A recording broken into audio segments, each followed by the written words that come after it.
conversation. So let us give him a round of applause as he comes to give us our opening remarks. Kenneth, you're welcome. Did you give him some music?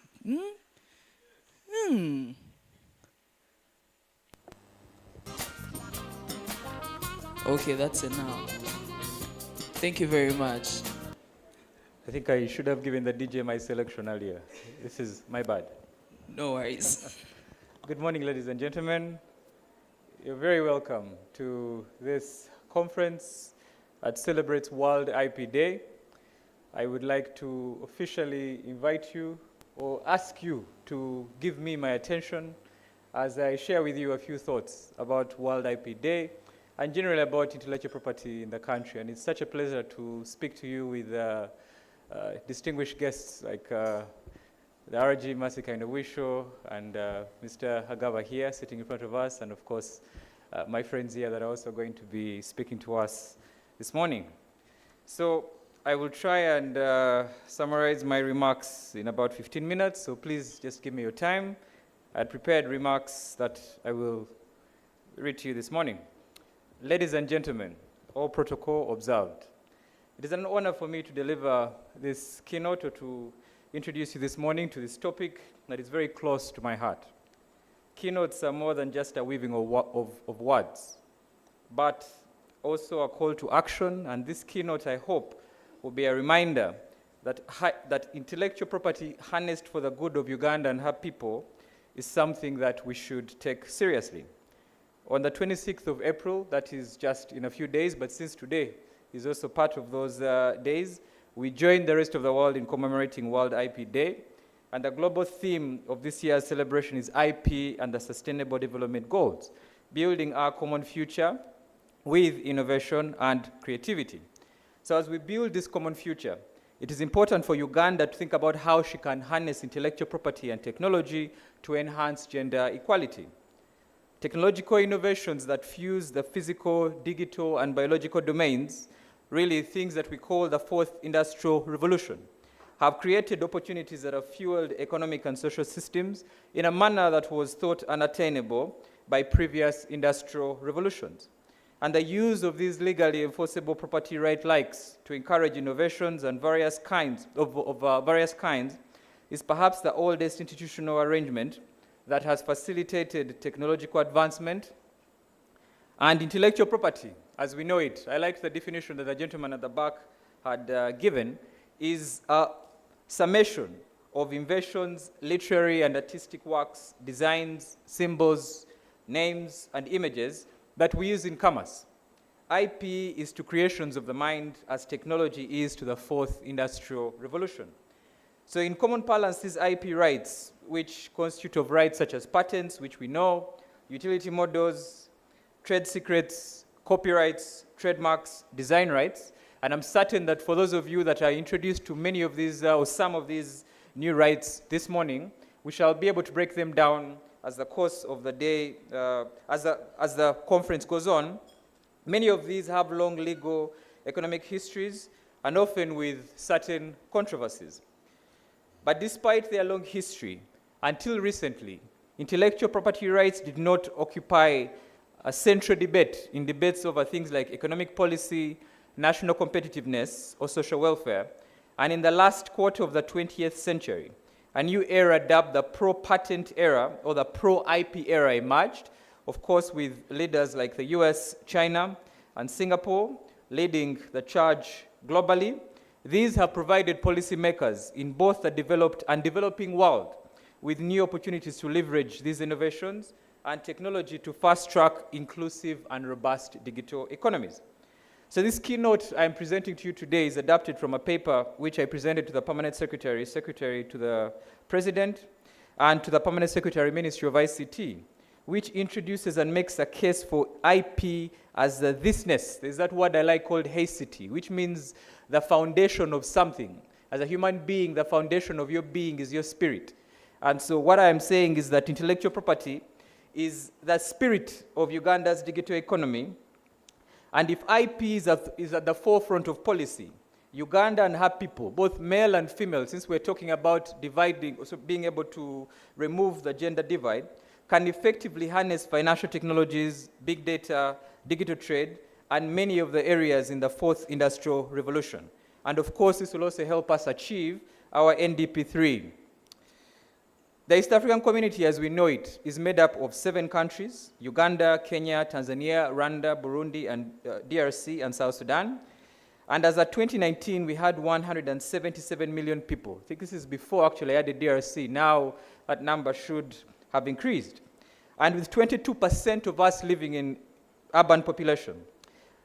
This population generates a combined GDP of 193.7 billion. This is, again, as of 2019. And within East Africa, Uganda, as we know, is landlocked. Its area has about 236,000 square kilometers, and that's the title that was conferred to us, the Pearl of Africa, conversely ratifies a collaboration between chaos and necessity. And so we have about 36,000 square kilometers of inland fresh water and 19,000 kilometers of national parks and wildlife reserves. Our population of 46.3 million people as of January 2021, we're having a census, I think in a few weeks, and so perhaps this population will have gone higher, sees that with our population compared to our GDP, the people of Uganda, us, are yet to harness the true potential of IP, and the knowledge gap between the land and unland leaves a lot to be desired, as far as leveraging IP to increase household incomes is concerned. So it's up to policymakers, stakeholders, and government to make a deliberate effort to sensitize people about the opportunities that lie in intellectual property and the fourth industrial revolution. NDP3, as we know it, envisions a transformed Ugandan society from a peasant to a modern and prosperous economy. NDP3 is the third of 6 NDPs that will guide the nation and deliver the aspirations of her people, of Uganda and her people. So as articulated in our Uganda Vision 2040, ESC Vision 2050, and Africa Agenda 2063, and of course the SDGs, which are part of the theme that we have for World IP Day this year, Uganda's theme is sustainable industrialization for inclusive growth, employment, and wealth creation. And it also emphasizes resource-led industrialization. As our PSST has mentioned, resource-led and sustainable industrialization will enable value addition to key growth opportunities in agriculture, tourism, minerals, health, and other sectors generally that lie at the intersection between law, policy, and intellectual property, which is at the core. So this transition should stimulate increased incomes and demand for agricultural output, quality education and health services, which in turn translates to improved quality of life for Ugandans. Chapter 13 of NDP3 addresses innovation, technology development, and technology transfer as drivers to an inclusive and robust digital economy. It is imperative that our policymakers in Uganda understand or add intellectual property as among the key drivers for our sustainment to our coffers. In 2020, the global recorded market for music grew by 7.4%. And of course, we see streaming at the forefront of this particular area. Some of the markets that top the world, of course, we know USA, Japan, UK, Germany, France, South Korea. And in Africa, we saw an increase by 8.4%, with streaming, of course, dominated by Nigeria and South Africa. Now, where is Uganda? If you look at those two countries, the reason why they are dominating is because IP, I feel, is at the forefront of their music industry. In the UK alone, that is the largest digital music market in Europe. It generated $1 billion in revenue in 2020 alone. That is from streaming. If we're taxing this and this was in Uganda, don't we think that this would be able to increase our tax base? So Uganda's music industry has the potential to compete at this scale through IP. And of course, we can look at the different band of rights that are involved in music. But through copyright registration, artists and creatives are encouraged to professionalize their music business in the form of license agreements and assignments. And on the flip side, Uganda can receive revenue from organized and recognized music streaming subscriptions.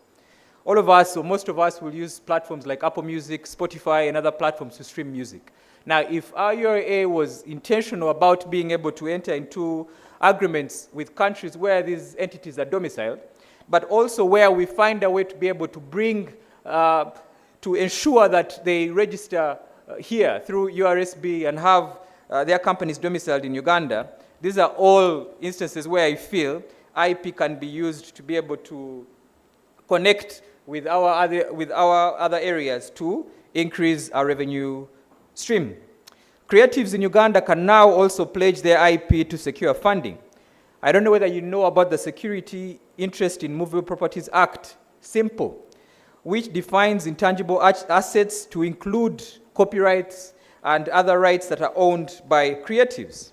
So SIMPLE has the potential to provide Uganda's creatives, who are mainly urban youth, with access to revenue and accord them a stronger position to include IP in their business components and also intentionally foster innovation, as they can now see it as a bankable asset. But we need your help. How do we get these banks to understand that as a creative, your copyright certificate, as an innovator who has a software company who is developing software, that your certificate, either patent or utility model or copyright certificate, can be used, or you can use it to be able to get a facility from a bank, other than the traditional assets that we have. This is where the world is going, and our hope this morning is that we can have conversations like this. And then, of course, if we're trying to use IP as security, we know that one of the biggest issues we have is IP valuation. How do you value these assets? And so, again, this is a call to action for government to assist us, and especially since we have a few members of the ICT committee in Parliament. How do we come together to ensure that this ICT is valued? At the moment, only courts are the ones that are valuing intellectual property. There are a few cases which I wanted to highlight for you, like Kakoma versus Attorney General. For those of you that know, Kakoma, of course, is the one that created our national anthem. And he sued government, saying that he wasn't adequately compensated. And at first, he was given 50 million shillings, but on appeal, that changed. And then we also have other artists that have tried to enforce their copyright, like Angela Katatumba, who sued the Anti-Corruption Coalition, and government assessed damages, general damages at 25 million and aggravated damages at 30 million. So we can see that courts are the ones that are giving us the formulas through which IP can be valued, but ultimately we need clear standards. And these standards will also help us to be able to attract venture capitalists, and also to help the banks when it comes to being able to allow these things as security. So valuation is really something that we must take seriously, and that we hope we can be able to come up with a standard as a country. Let me look at IP and agriculture as well.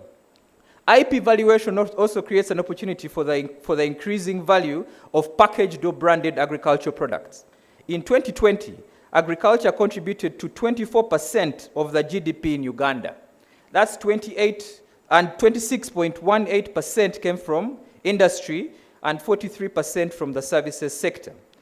According to the United States International Trade Administration, ITAO, investors consider Uganda's agricultural potential to be among the best in Africa. Well, I didn't need ITAO to be able to say that really any Ugandan will understand food is our thing. And ultimately, other countries agree we have the best crop harvests, we have fertile soils, 2 rainy seasons. Now I guess there are more, perhaps due to climate change. And Uganda produces a wide range of agricultural products, including coffee, tea, sugar, livestock, fish, edible oils, cotton, tobacco, plantains, corn, beans, cassava, sweet potato, among many other cash crops that we produce. In the fiscal year 2020-2021, agriculture accounted for 31% of our export earnings, juxtaposed against UBOS that estimates about 70% of Uganda's working population is employed in agriculture. Now, if we want to commercialize agriculture and make money from it, then we must be worried about how we produce the crops that we produce. What is their quality, but overall, how do we want to package them so that we're able to sell them on the international market? An IP-leaning policy that's focused on trademarks for packaged agricultural products would increase the value of the product and will increase Uganda's exports. For example, if you look at our history, salt mining at Chibira, around Lake Albert in Uganda, has been practiced for about 700 to 800 years. And this is listed as a UNESCO World Heritage Site. Chibira's salt mining and production was one of the key economic trade resources of the ancient Bunyoro Kitara Kingdom and sustained her people for almost 700 years. However, As at December 2019, Uganda imported 94 billion shillings worth of salt. Can you imagine that? We produced salt for that long, but we're still importing salt. For an ordinary Ugandan consumer, salt will most likely be bought in packaged form from a local duka or supermarket shelf. According to UCDA, let me move to coffee now. Coffee exports between March 2020 and February 2021 totaled to 5.56 million bags worth, and that was about US dollars 511 million. Ultimately, we are seeing that there is an increased production of coffee, and of course, there's more money as well coming into the country. But coffee processors at different levels in processing can benefit from exploiting the value of geographical indications. And I'm really glad that URSB has really taken the charge in this front. We do have a GI that has been registered for coffee, and I do hope URSB will be able to give us a few more details or a little more information on that. And so GIs have the potential to increase the value of our coffee and thus also increase our export base. And if Ugandan farmers are also employing quality seeds and of course looking at more specialty coffee, we will be able to benefit from what we call IP commodification. So IP protection requires a strategic legal and business expertise to basically balance and calculate and see how you can add value using IP on all or using all facets of the industrial value chain production. So a brand strategy focused on geographical indications and trademarks offers Uganda's agriculturalists and industrialists the advantage of exploiting products unique to our geography. A geographical indication is a sign used on products that have a specific geographical origin and possesses qualities or a reputation that are due to that origin. In order to function as a GI, a sign must identify as a product as originating in a given place. So a GI that is already protecting coffee can also protect other products like bamboo. Bamboo is something that the government of Uganda is actively pushing for you to grow bamboo. Things like bark cloth from Buganda, the Ankoleka, which I have mentioned to mention, but a few. So without branding and trademarks, Uganda will continue to export raw materials and import salt and other consumables that could be locally produced, packaged, and sold locally and globally. Branding and packaging increases brand loyalty and guarantees competitiveness and increased tradability. For industrialization and buy Uganda, the BUBU policy that we have, Uganda must brand and package her products well. Humans are psychologically more disposed to follow a brand as opposed to an ambiguous concept. See how a national flag is very important to us. That is a brand, and that is the power of trademarks. So these trademarks, industrial designs, have the potential to change the status quo and increase tradability in Uganda. As I conclude, the biggest hindrance to IP and the four-year growth in Uganda seems to be the limited awareness that Ugandans have about IP and about the value of their assets. This shows that government, private sector, and such collaborations are really important. We all have a role to play in facilitating this growth and allowing us citizens to embrace IP and join the rest of the world in reaping the benefits of intellectual property. So if I was summarizing, I'd be able to say that, as I mentioned to you, keynotes are more than just a weaving of words. They are specific calls to action. And what we'd like really is for government to work with us to ensure that we have IP policies that institutions have. These policies would look at, for example, whether government owns software or licenses software. These IP policies would also ensure that there is more support given towards perhaps reducing the cost for registration of intellectual property and also being more intentional about protecting assets that we have as a country and as the people in our country. And also in order to nurture innovation in the ICT sector, we may also adopt a hybrid approach. As I said, either you have a license or you purchase outright when it comes to software. We can also utilize international organizations such as the World Intellectual Property Organization and the World Trade Organization for knowledge and skills transfer. We can also leverage SIMPO, which needs to be operationalized, where we need our banks and our credit institutions to be able to allow IP as security. This, I feel, will stimulate creativity and increase income. And Away from that, of course, is also continuing to sensitize Ugandans about IP and its opportunities in the 4IR.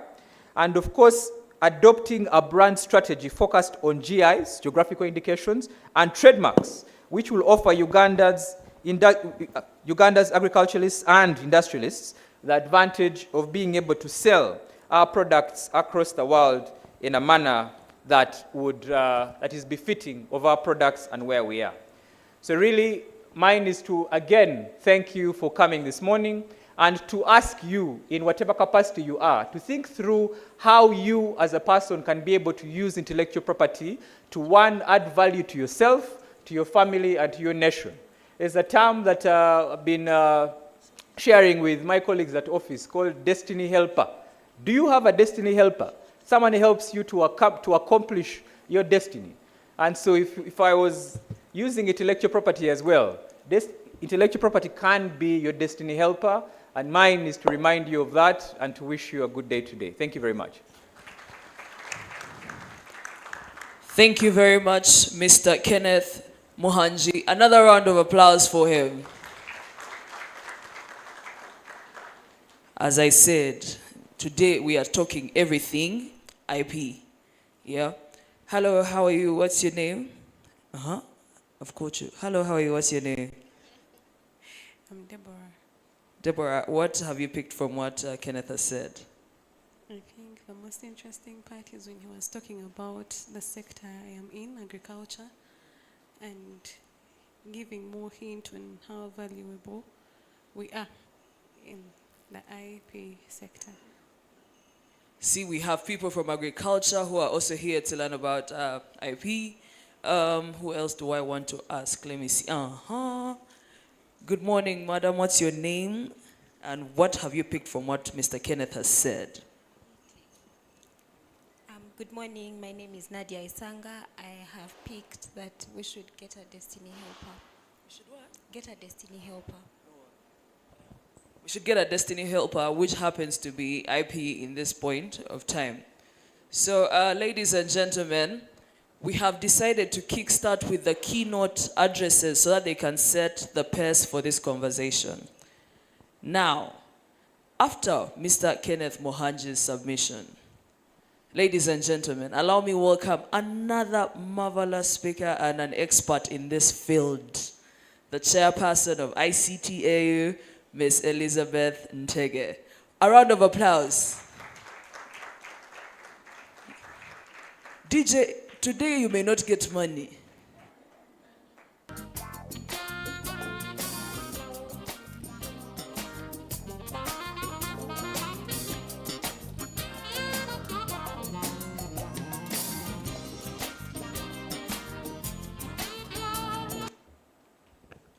Good morning.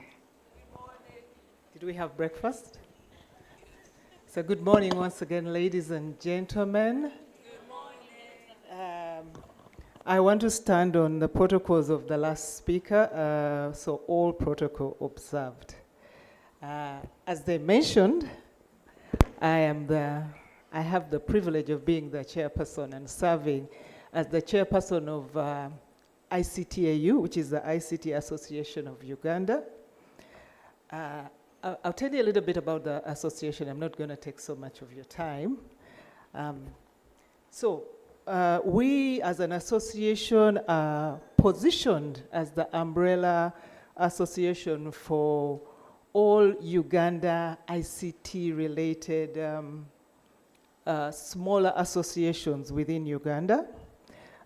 We have a fully fledged secretariat, which is ably led by CEO Gideon. Are you here? I don't know whether he's here. He was. And with his help and the members of the secretariat, we have developed a number of key stakeholder engagements with partners, which include development partners like the ITC and Trademark East Africa. We also have working relationships with the public sector, like NITAU, UCC, Uganda Investment Authority, and of course our hosts today, the Ministry of ICT and National Guidance. We also work closely with the private sector, most notably companies which are offering IT and IT-enabled services, and also a very big member or notable member of the Private Sector Foundation. But today, we are here to observe what we call intellectual property. People refer to it as IP Week. And our focus theme and crucial theme today is really about harnessing intellectual property to advance gender equality, which of course aligns with SDG goal number 5. So this goal emphasizes achieving gender equality and empowering all women and girls to a mission that is essential in the realm of innovation and intellectual property. So if we look at IP and gender equality, specifically in the sector of ICT, we find that unfortunately women encounter numerous barriers concerning intellectual property that impede their ability to protect their ideas, innovation, and as such have limited access to information and education on IP protection. Most women would have inadequate entrepreneurial resources designed to cater for the modern day woman. We have a lot of culture biases and I would say gender biases when it comes to women and their IP. There's a lot of restricted access to sources of funding because their IP is not well protected. And of course, we have a challenge of underrepresentation in key leadership positions. So intellectual property plays a pivotal role in empowering female inventors by protecting their creation, IP rights, ensuring that women can reap the benefits of their innovations, both economically and professionally. This legal recognition and financial gain encourages further innovation and participation in STEM fields, areas where women have been historically underrepresented. But throughout history, we have seen that women have significantly contributed to science and technology. However, their achievements have been often overlooked or not adequately credited. Recognizing and protecting the intellectual property of women is not just about fairness, it's also about encouraging more women to bring their genius to the forefront. So some time ago, as I was surfing the internet as usual, I came across a quote, and it says something like this: those who come before us keep us going, and those who come after us also keep us going. And then it ended with the sentence that women can lead. So now I want us to consider in history, when it comes to intellectual property and inventions, how have women contributed and what has happened to their IP? And I want us to consider some names. So let's consider a name, I don't know if you know, that person called Hedy Lamarr. She invented what for us has become what we call the radio signal, which is the foundation for the GPS, Bluetooth, and Wi-Fi technology. Yep, it was a woman. So, but despite this groundbreaking work, her technological contributions were recognized long after she became an actress. I don't know if any of you have seen Gone with the Wind. Those were the actresses. She looked exactly like that actress. And she was only recognized when she became a beauty queen, you know. Then for some of you, if you remember somebody called Dr. Shirley Jackson, I think Shirley was named after this lady. Yes. She was a physicist that discovered what led to what we call caller ID and call waiting, you know. And her work was recognized, luckily, patented, and showcasing examples where IP rights can help acknowledge women's contribution to technology and encourage more young women to pursue careers in STEM. There was Grace Harper, who was credited for the invention of what we call a compiler. This was a device that translated code into computer coding. And she co-invented what a language called COBOL, Those of you who are in IT will know that language. I just don't want to date myself. I actually used that language, and I also used the compiler when I was studying computer engineering at university.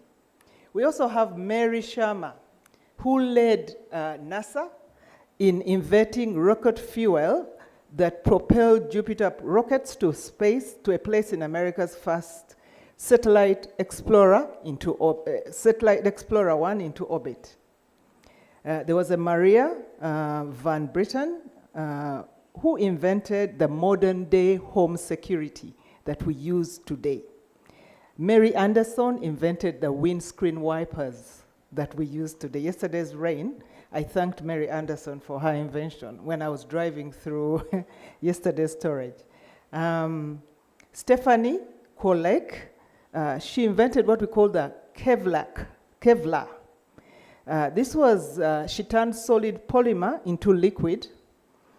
This is used now for making boots for firemen, spacecraft, bulletproof vests, and bulletproof armor. So these are some of the women that came before us that have been very instrumental in everything they've invented. I just want to leave you with one more, Margaret Knight. She invented a machine that would fold and stick glue on the flat-based paperback, which we all use now to carry our groceries. So unfortunately for her, a man decided to steal her invention and her IP and try to patent this machine. So she took him to court, and in his defense, he mentioned something like, he doesn't believe, and the judge should believe, that a woman could think of such mechanical complexity, you know? So before the judge could award him the patent, she was able to prove through her own notes and drawings that she actually did invent this, and unfortunately he lost. And so that was one of the very first cases in history where somebody, a man, dared to discredit a woman's capability in invention. So, so those are women that came before us, and there's a lot of them here among us that are coming after us, and even some that are exhibiting some of their inventions in the lobby. So please take some time to meet with them. So as an association, we are committed to socializing the policies, the procedures, and also spotlight opportunities and IP to our member bodies. Our support will enable them to identify and recognize all forms of intellectual properties, as the previous speaker mentioned, within their businesses, whether they are created in-house or acquired from external sources. We will help them implement measures to safeguard IP rights, such as filing for patents, registering copyrights, trademarks, and of course the good use of non-disclosure agreements. So here today, we commit to advocate for the support of systems that promote increased awareness, knowledge and understanding of the benefits of IP rights, especially for women. We are committed to educating young women and girls about the potential of IP rights to protect their innovative ideas, and to ensure that their creative contributions are not only recognized but celebrated. Our commitment also extends to encouraging more female participation in STEM subjects from an early age, programs that highlight female inventors, offers mentorships with female leaders in technology, and provides resources and support for female entrepreneurs, also something that we have put on our critical list. As we move forward, let us remember that promoting gender equality in intellectual property not only advances the rights and recognition of women, but also drives diverse and inclusive innovations that benefit this world. We will work together to create an environment where every invention and innovation by a woman is celebrated and credited just as it's deserved. So let's celebrate this Intellectual Property Week and our rights because it is a cornerstone for a more equitable and progressive future. Thank you very much.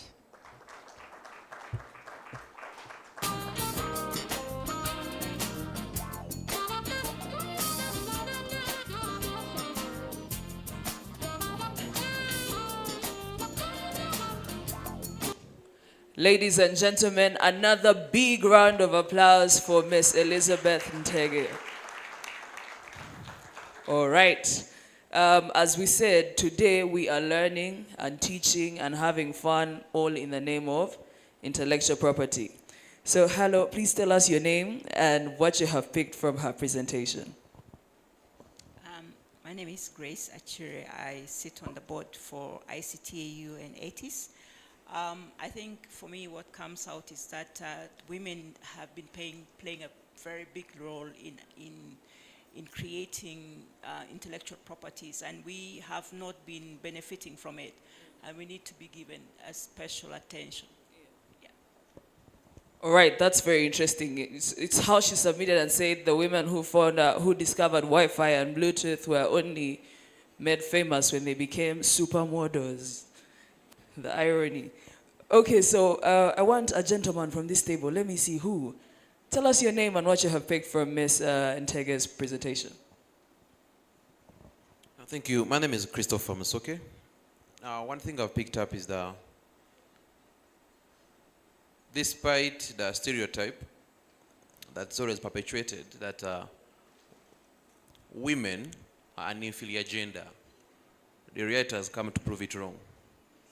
And it's high time that as we are harnessing the IP, we should ensure that in everything that we do that aims at giving or promoting intellectual property, the plight of women should be put as a priority, because they are also innovators, they are inventors, and they are achievers. That's it. Well submitted.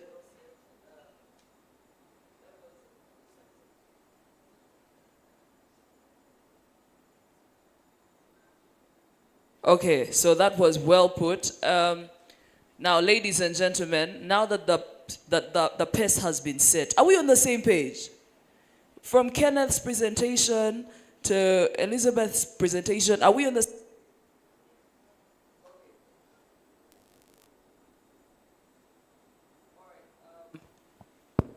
Mic check 1 2 1 2. Okay, ladies and gentlemen.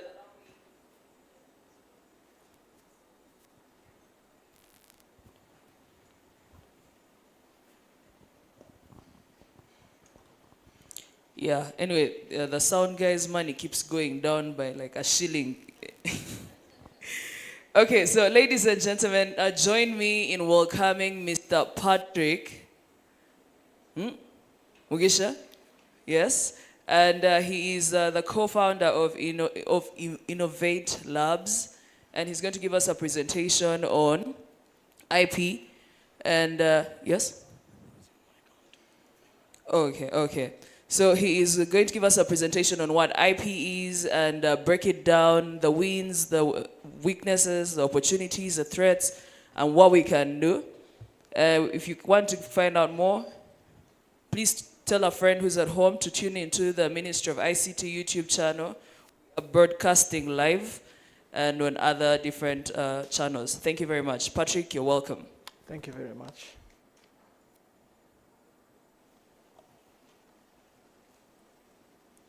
Ladies and gentlemen, let's put our hands together for Patrick.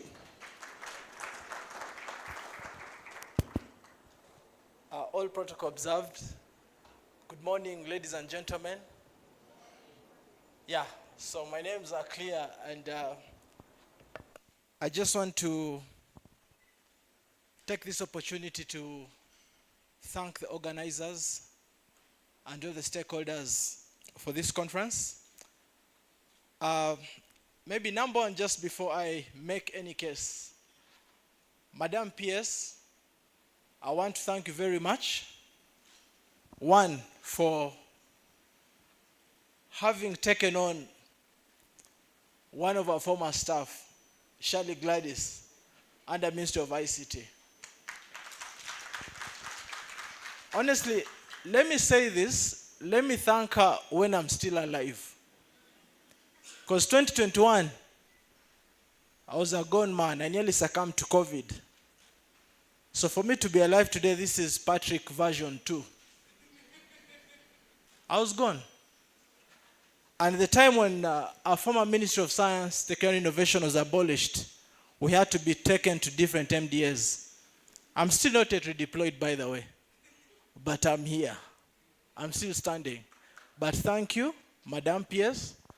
I will come officially to office and thank you for giving an opportunity. And this shows that actually mentorship is critical. The mentorship we gave to Shirley, when I see this, it was very hard to penetrate Ministry of ICT at the time. Talk about this stuff of IP and the likes. But when the Ministry of Science was abolished, it was a blessing in disguise. Now, ICT has IP at its core. Thank you very much. I think earlier speakers have set the tone on what IP is all about. And to me, what I really want to talk about is just to add something more and take on a policy dimension on what we need to do and realities of life. IP sometimes sounds so juicy, but it's a boring subject. It's a boring subject, and that's why you find there are not many people who want to practice it, make it a case where they can actually use it as a business case to support the growth of IP in this country and even the world over. It's not an interesting subject, but the day you make money from IP, you love it. Who doesn't like money? Who doesn't like money? Well, I happen to be half Ugandan, half Kenyan. So 50% of me is Kenyan, and we've got a saying in Swahili that says that pesa ni sabuni ya roho. Pesa ni sabuni ya roho. It's the soap for the soul. Money. So money is good, but it has to be generated. So what does IP do for you in reality? We've said all this talks about the creation of the human mind, and all of us here are capable of creating IP in one or the other. But let me share just one thing that you shouldn't forget when you leave this place. There's what we refer to as the IP value chain. This is just the entire space, what quite systematic functions. And you look at an IP system which is tailored around the inventor or the creator. That's one stakeholder. The second one is the society, who's going to actually utilize the IP that you create. Then we've got the state government that actually sets the legal frameworks that help you to be able to find a way of getting your IP protected, enforced, and even to the exit of commercialization. That's why we've got a URSB here, ably represented by, I think, my big sister, Mercy, and my other colleagues there. So it's very important. So that is the IP system. The inventor, the creator, society, and the government. The IP value chain begins with generation. IP has to be generated. It has to be generated irrespective of the type of IP. We've mentioned patents, we've mentioned trademarks, we've mentioned trade secrets, we've mentioned designs. They have to be generated. Someone has to generate this. For the case of patents, for example, if you're a computer engineer, you have to generate these codes. You have to generate them. And as you generate them, you have to generate them somewhere. IP is not generated in a vacuum. All right?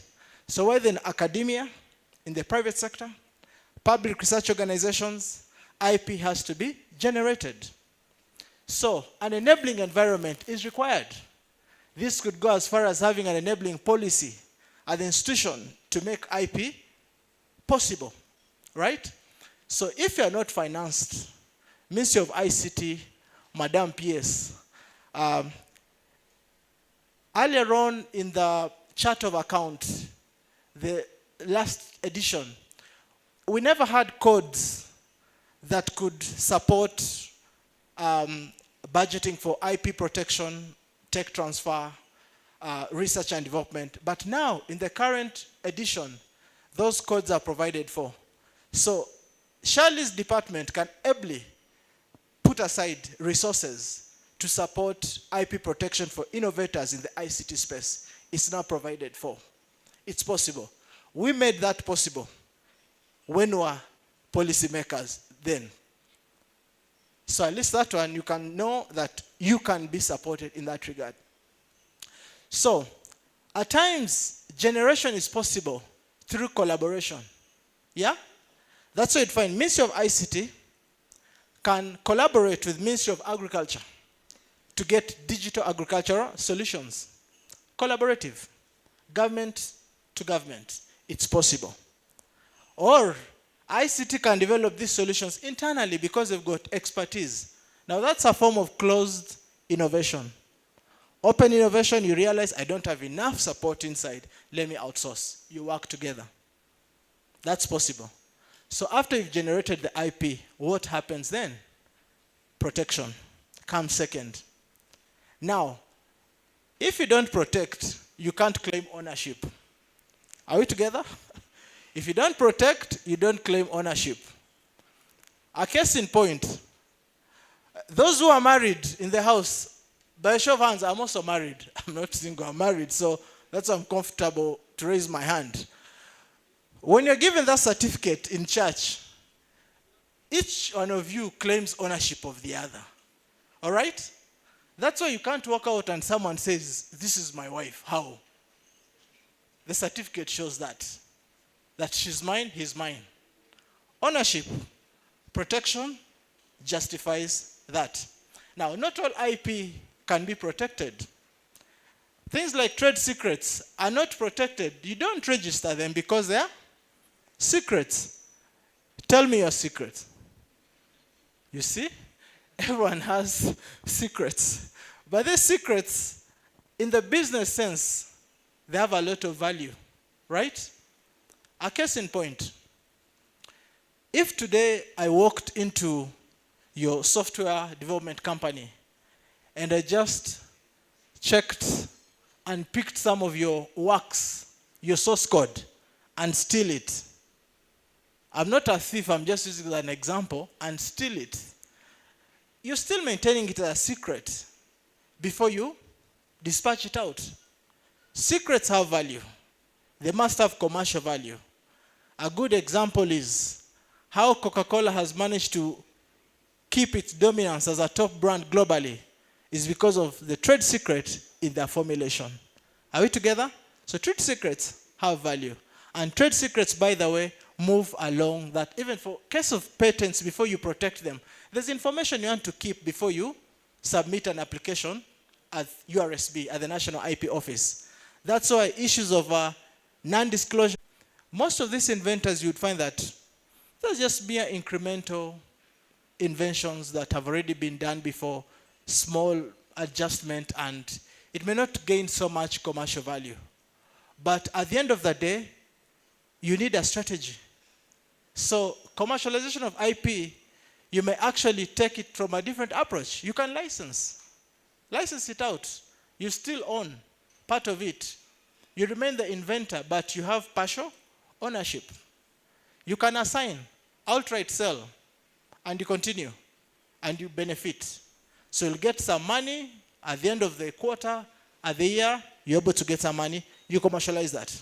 You'll get that money. Then, you could also donate out of a kind heart. Yeah, People have innovated and donated these things to governments to support public good, interest of public good. So that is commercialization. And this is a very critical aspect of IP, because if you can't generate money, a lot of money is put in R&D, especially if you look at the biopharma space. I'm a chemist by background. And so this is a space that interests me because so much money goes into R&D when they want to develop new drugs. Close to $10 billion. If today, Ministry of ICT, you went to government, to Honorable Matia Kasaija, and you say, we need $10 billion to invest in artificial intelligence, he will laugh. He will laugh at you. Why? It looks abnormal. But companies invest that kind of money for the sake of IP. Are we together? All right. So last is enforcement. What you own, you'll protect it. And make sure that you don't have free riders who want to use it at your expense. So that's why lawyers are here. My brother Kenneth and Katie, I salute you. And they've done a lot.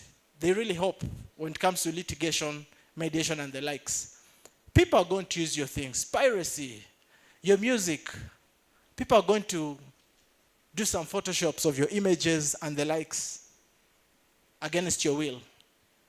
Enforcement is mentioned that courts have managed to award damages, 50 million, something like that. Trust me, guys, the value he was mentioning is, it's good, it's a good start for Uganda, but it's cartoon money. Just check globally the kind of IP damages that are paid. Billions of money, hundreds of millions of dollars. So we still have a law that Mercy has a board that regulates her. She has to collect non-tax revenue, NTR. So how, and these are statutory fees. So it may not be within her capacity. It may take Parliament to pass something to make this a reality. When it comes to R&D, supporting innovators, what's there to show that we need to give? It has to be deliberate. That for every funding that comes out, we need this percentage to be women-led innovators. But trust me, this world, you fight. Women, you have to fight for your rights.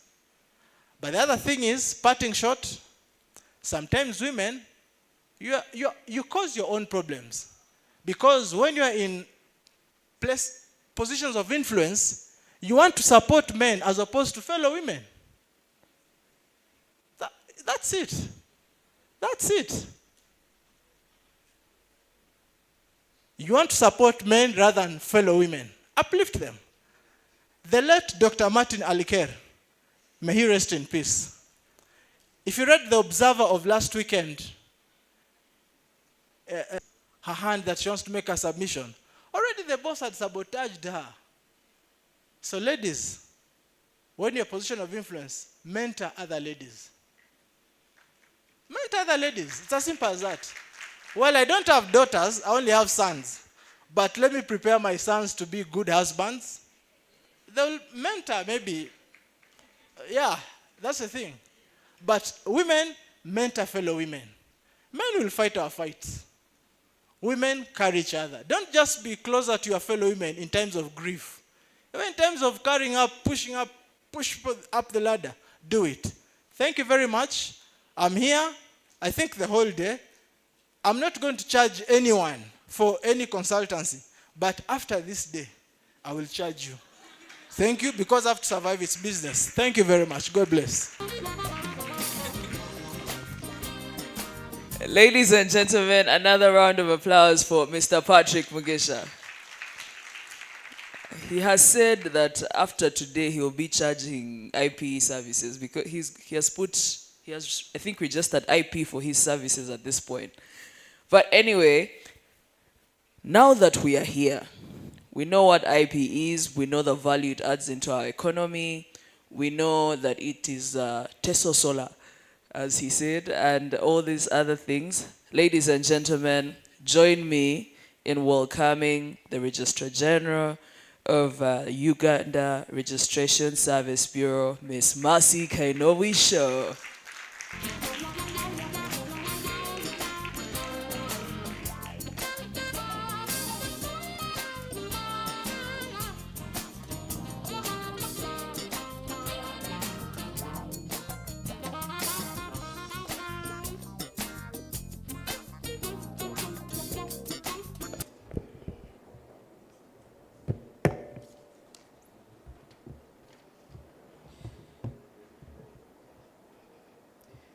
Good morning to you all. It's a chilly morning for me. I don't know how it is at yours. I recognize the presence of my sister, the Permanent Secretary of the Ministry of ICT and National Guidance, and honorable members of Parliament, the government representatives, and the private sector. I think I will still maintain the protocol that was already given. I am pleased to be here to speak about a subject that is registered at my heart, and I recognize the previous speakers, Kenneth, my colleague in legal practice, Madame Tege, and Patrick, good to see you after a very long time. You're still amazing. Yes, I came with my team from Uganda Registration Services Bureau. Please stand up for recognition, because I value that the work you do. These are experts in intellectual property. And Dennis, you decided to sit with other people, but Dennis is our head of PR. Thank you very much, my colleagues. I was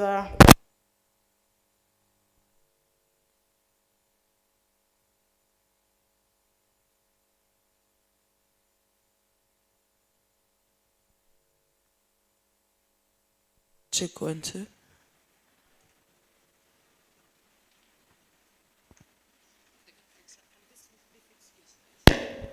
Okay. I am an engineer in my own private space, so I can fix gadgets. I was asked to speak about harnessing intellectual property in the digital era to advance gender equality. And like many speakers have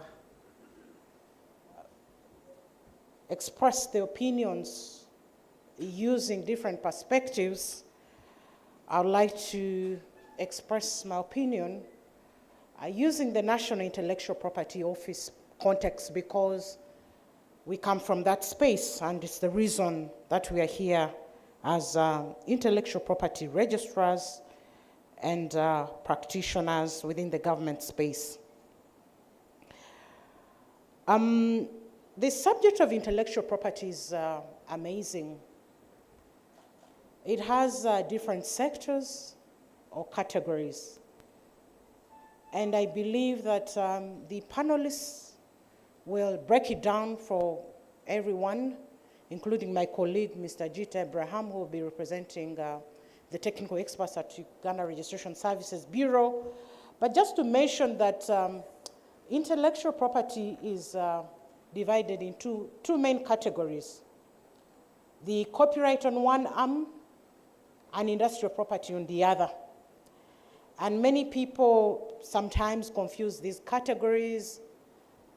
They say, I want to patent, or I want to patent my song, which is a very wrong statement.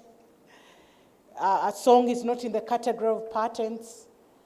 Others call patents trademarks, and so on. And I believe that through these initiatives, you can make time and just read on these different categories. And there are also online courses that simplify this language. But just to say that copyright takes care of literary, artistic, and scientific works of creation, and it includes a lot of things.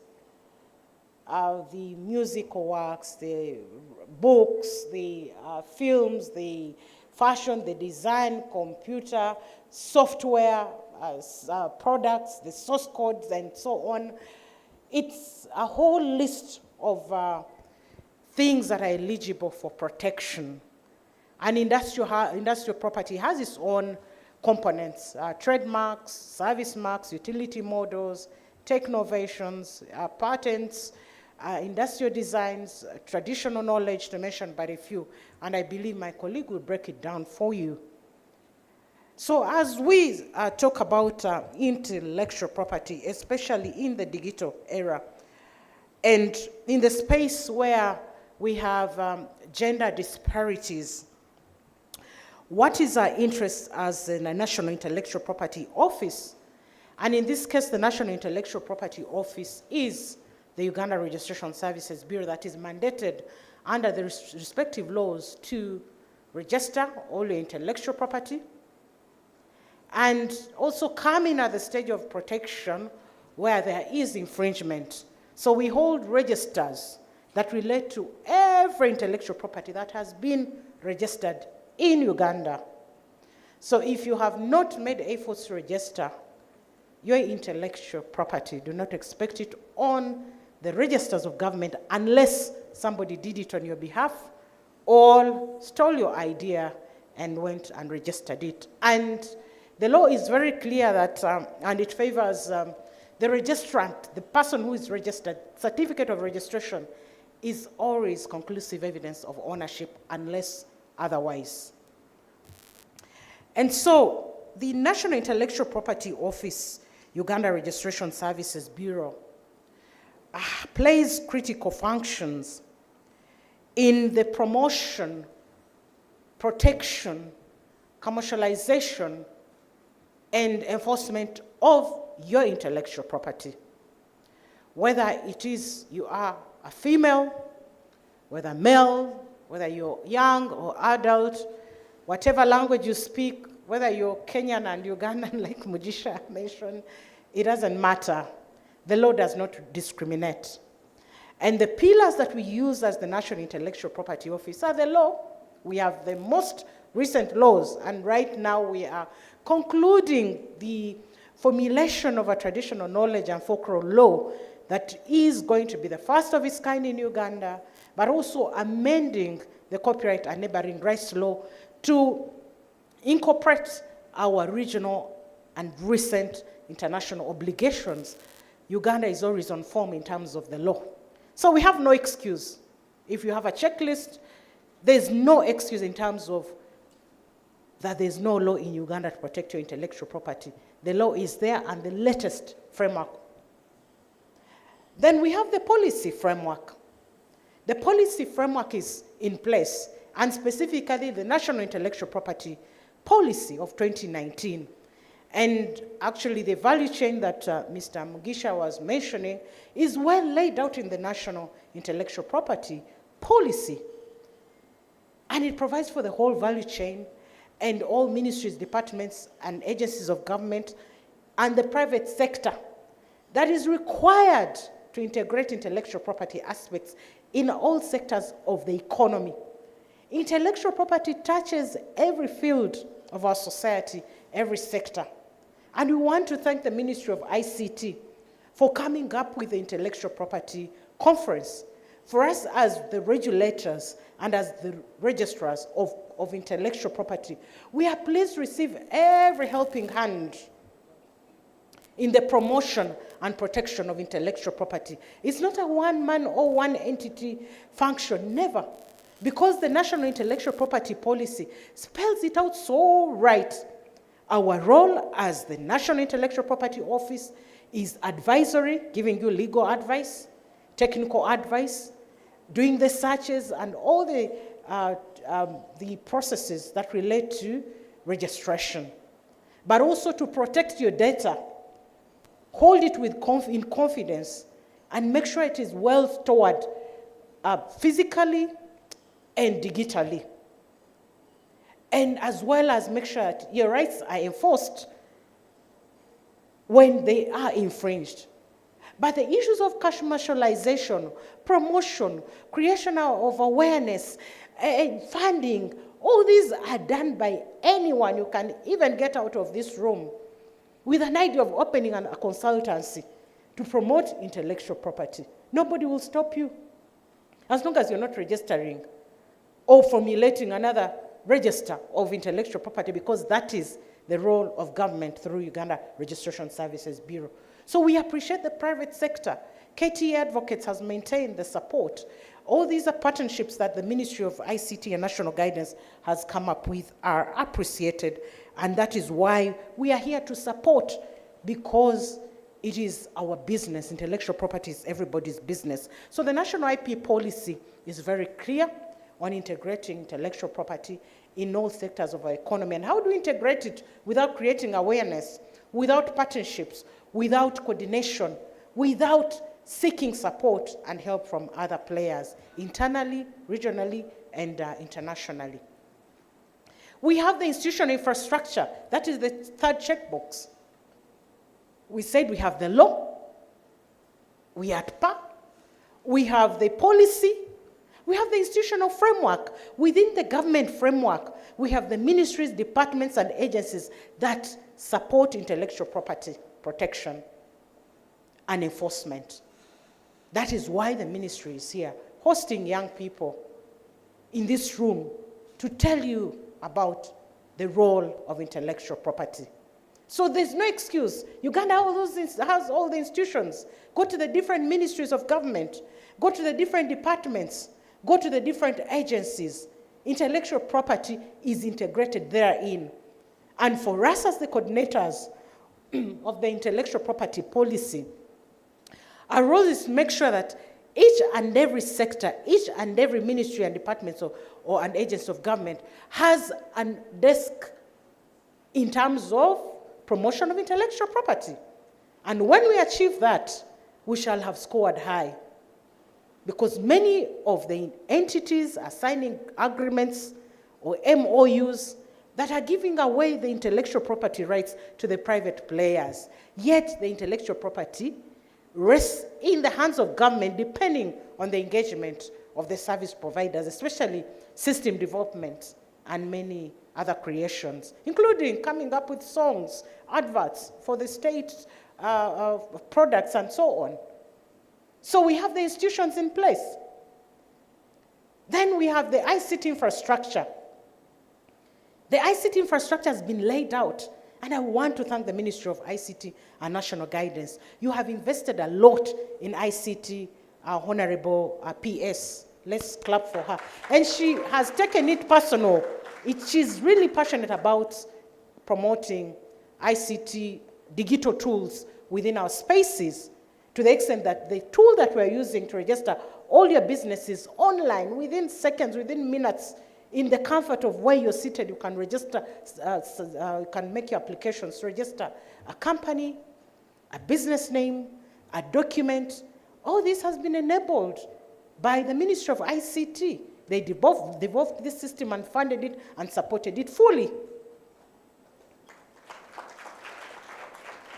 When it comes to registering intellectual property, we also have digital tools for registration of intellectual property that were supported under the World Intellectual Property Organization, but also the EU, the European Union intellectual property partnerships as well. So you can register your trademark, your patent, you can do a search digitally without coming to our offices, unless you want to see the beautiful faces of my colleagues and the handsome faces of my colleagues. You can walk into any public office freely, even if you have nothing to do, by the way, because this is your property.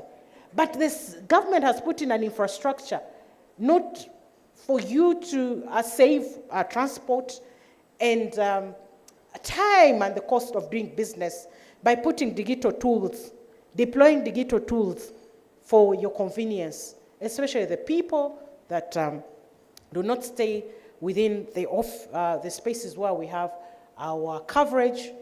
Uganda Registration Services Bureau is in different regional spaces, but also in the different municipalities. So we have the digital tools, the ICT infrastructure. Then maybe lastly, what another pillar is the environment. Sometimes we take things for granted. We have the political, economic, social, technological environment in this country that you can move at any time. You can sit anywhere at any time, as long as you're not trespassing on anyone's property, and get your intellectual property registered. But even before you get to registration, the environment to harness your thinking, creativity, and innovation. And we take things for granted many a times because people in the war zones, and we pray for them, it's very difficult for them to create and innovate. For you have all the space, you have the technology, you have the internet, you have the environment, you have all the freedom that you need, but you're not creating, you're not innovating. So, omuntu agoyingewa, tell me, what excuse do you have? You have the education, infrastructure. The state has been promoting STEM. You can go to any school, you can enroll online. Uganda has over 70 universities. You can even study online. There's free primary school education. There's free secondary school education. So you can study, there's no excuse, colleagues in Uganda. We are putting this context because we have seen what is happening in other spaces. So you have to be patriotic and love your country and utilize and create knowledge products. Write those books. Register those systems.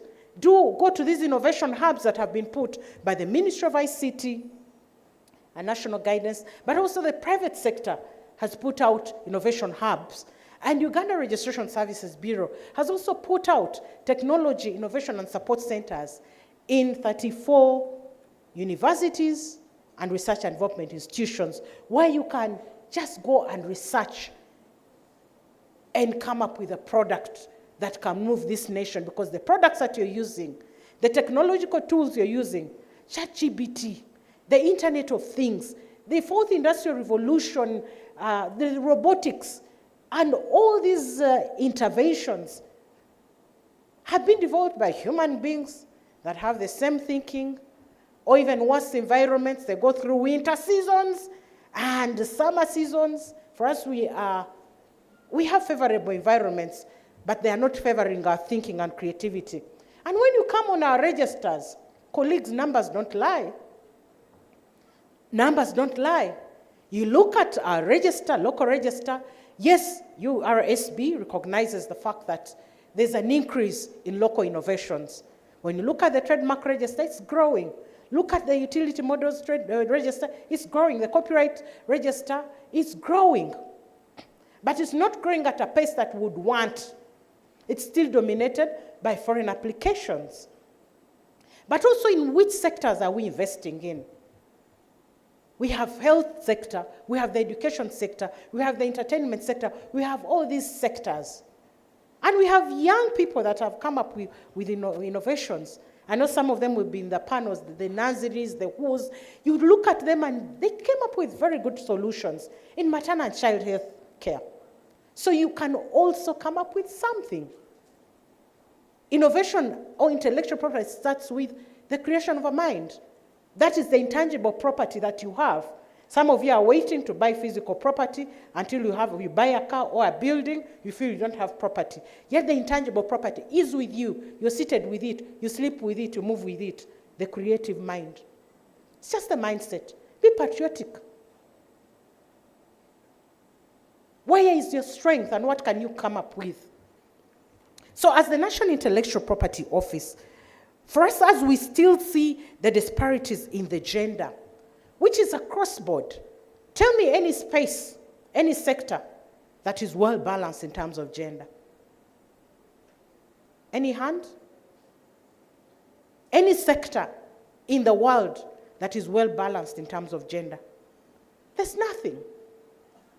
In all of these sectors, men are ahead. But we are not saying we are in a competition with men. No, we are unique. We are uniquely made as women. We are special. We cannot compete. We are different. We're on different parameters. We are gifted differently. We are talented differently. In any case, we are better without prejudice. Yes. By the nature or by creation, we are born special. Women, biologically, start showing signs at the age of 6, 7 years. The body starts reacting in its own way. Their biological system starts ticking. Our thinking, our responsibilities in our homes are totally different. Our responsibilities are totally different in our home settings, and especially the African homes. So we are unique.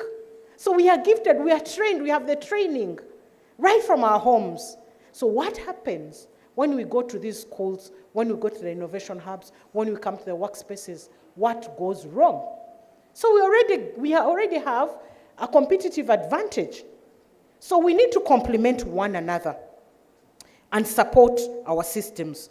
So my emphasis is that gender disparity will always be there, but it must never be an excuse for our failures. It must never be used as an excuse.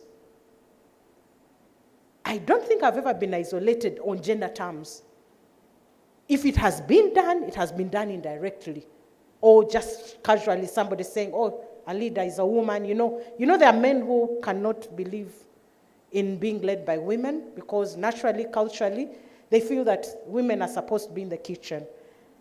It's not your problem, it is their problem. It is their problem, and let it not ever affect you. But are you empowered? Have you got the same education or even better education? Have you got the platform? Where are the platforms for you? If the platforms have been taken off, build platforms. Build your own platforms. If this platform is taken off, create your own platform. Because the space is so big. Look at the women in the markets. I love going to the markets and chatting and sitting with those women as I eat some oranges and and bananas. I pay for them. But I love that environment. Look at the women in the markets. Look at the women in the fashion industry. Look at the women in ICT, like our very own Dr. Amina, the PS. Look at the women in IT. Look at the women in the music industry. I had a girl. Okay, I'm talking about women and girls, sorry. Where I say women and girls, because I know we have majority of girls. So look at the women and girls in the coffee sector. Look at the women and girls in the agriculture sector. Look at the women and girls in the IP office. Where are we? Please, I know some of them are displaying there. Women and girls in the intellectual property office, URSB. Others are out there and Faith here. We are everywhere. Women are everywhere in the market space. But what is the problem or what went wrong? I wrote the statement of the problem here and I will read it verbatim. As a researcher, I keep asking myself, we have the laws, we have the institutional infrastructures, we have the policy, we have the environment, we have the education, we have the political will, we have the support, we have all these things, but where are the dots? Where are the missing links? How do we connect to those missing links? Are we mentoring well as an IP office? Because we put in place many products, initiatives. Some of them are supported by the World Intellectual Property Organization. Others are supported by the African Regional Intellectual Property Organization. Many are supported by the Uganda government. But what is not happening? Is it the growth in the environment? I mean in the population, where we have 45 million Ugandans, of which majority are the youngest people that have no access to this information. Are we speaking our own language as the technical people, that we are not simplifying it for the ordinary person to understand? Are we just seated in offices and not going to the field to speak to the market space that needs this information? Are we funding or supporting these projects that promote and create awareness? Are we doing the awareness creation that is required? Where is the problem with all these nice things that we have talked about and the critical role of the National Intellectual Property Office, which is Uganda Registration Services Bureau, that has invested a lot in registration and granting intellectual property rights, that has invested a lot in providing information, resources, in capacity building of staff and beyond in education and awareness, in the policy development, dispute resolution, because we hear all these cases to do with intellectual property. And by the way, if anyone, or if you ever have reasonable suspicion that somebody is infringing on your intellectual property, we have the dispute resolution powers. So we handle these every day, and we mediate and enforce. Then the international collaborations that we have made as Uganda with the World Intellectual Property Organization, the African Regional Intellectual Property Organization, the supportive framework that I've already mentioned. Where is the problem? In terms of intellectual property generation, in terms of intellectual property protection, in terms of intellectual property commercialization, intellectual property utilization, and intellectual property enforcement. Where is the problem? And what role are you playing along that value chain? As I was trying to think about this topic this morning, I said that despite all these efforts that government of Uganda has put in place, and also the recognition that intellectual property is an economic, social, technological, legal tool for every Ugandan and citizen, there's still a gap in terms of the social, cultural, and economic barriers, in terms of women creating opportunities, taking advantage of the platforms that have been created, but also the fact that the law may be in place, but the awareness may not be reaching the people or the future generations. The schools have been left out in terms of intellectual property penetration, because we're looking at just intellectual property in the field. Where is intellectual property in our education system? If we need intellectual property to penetrate, it has to start in our homes, in nursery schools, in secondary schools, in universities. So we need the Ministry of Education in this whole game. We need to have special programs for women. Women are special, and they cannot be taken in a wholesome. Women need special care. You know, naturally, I think men who know that women are special, you must be special, because women are special and they must be taken or treated in a special way by our nature. So if we don't put special programs for women, then we'll miss out. The same for the youth. We need special packages for women. And of course, from Mujisha's presentation, he was proposing incentives, half pays for registration fees. Those things can come as long as the Registrar General is given powers to waive the fees, but the law catches up with us. So those are some of the creations around the interventions. The unawareness pandemic, if I may call it. Many people do not know the benefits of intellectual property. And I'm glad that Mujisha also mentioned that until you feel the commercial benefits, that's when you will, or until somebody actually steals your intellectual property, that's when you realize its importance. And we also need to recognize that the women are already in this space of intellectual property. And you've heard from Madame Intege, giving those examples of women that have innovated in Uganda and beyond. How do we give the space for participation of women in terms of intellectual property? How do we create women innovation focused incubators, or even funding an intellectual property fund for women? I know the Ministry of ICT has some funds for these, for innovation. So we could coin out a women-focused innovation fund.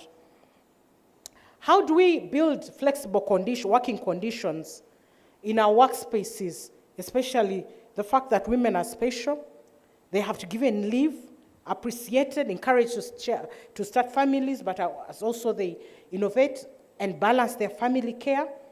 How do we engage in mentorship programs, especially for the young people? I see majority of you are young. How do we provide incentives for universities or research and development institutions to take special care of the girls in IP programs? And how do we moderate these intellectual property conferences to take care of the interests of the girls and women? Our colleagues, if we connect the dots in terms of the government infrastructure, the private spaces or the private players, the interventions that we have mentioned, and also taking into consideration of the fact that we're already advantaged as a country because we have it all from the legal, institutional, ICT, environment, like I mentioned. When we connect those dots, we shall foster creativity and innovation in the global spaces, but also in the African spaces, but also contextualize them within the spaces of our interests, the women in fashion that I mentioned, the women in designs, the women in science, the women in law, the women in business, to mention but a few. And when we get these frameworks in place and coordinate, communicate, and collaborate, I believe that we shall build an environment that harnesses intellectual property using the digital tools and with the intention of addressing the gender disparity in Uganda. I thank you very much for God and my country.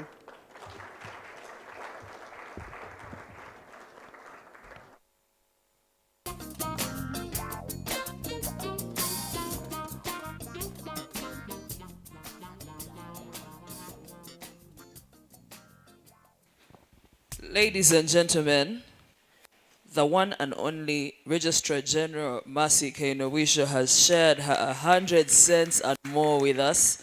Let's thank her very much. I would have, I feel like I should have read this before, but I'll still read it now. We are harnessing IP in the digital age, right? And once again, okay.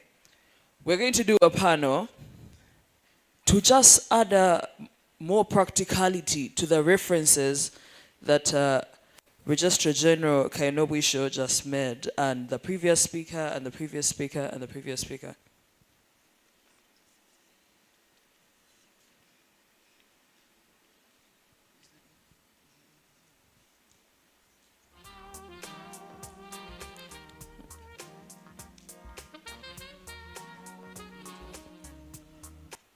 All right, we're going to have a panel later, but before we have it later, I'd like to recognize the presence of the team lead of the National ICT Innovation Hub, Ms. Flavia Pio.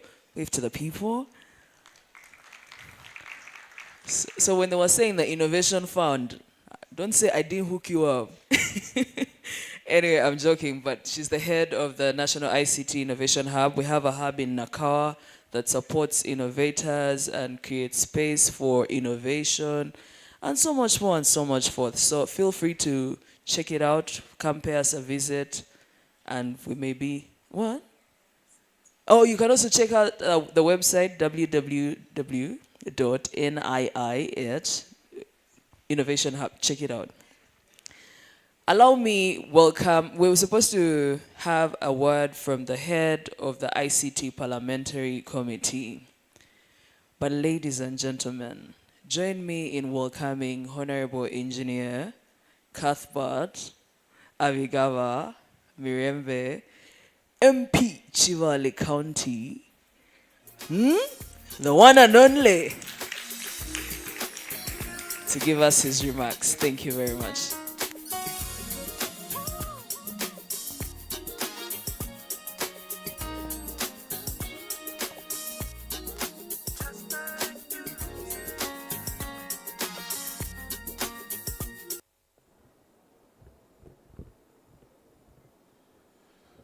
Okay, good morning, everyone. All protocol observed. I'm going to be here for less than 5 minutes because the PS and somebody taking us through have actually hijacked me. I had come here to listen and learn, but I've been requested to make some few remarks. So I'm Engineer Cuthbert Abigawa Mirembe. I am a registered engineer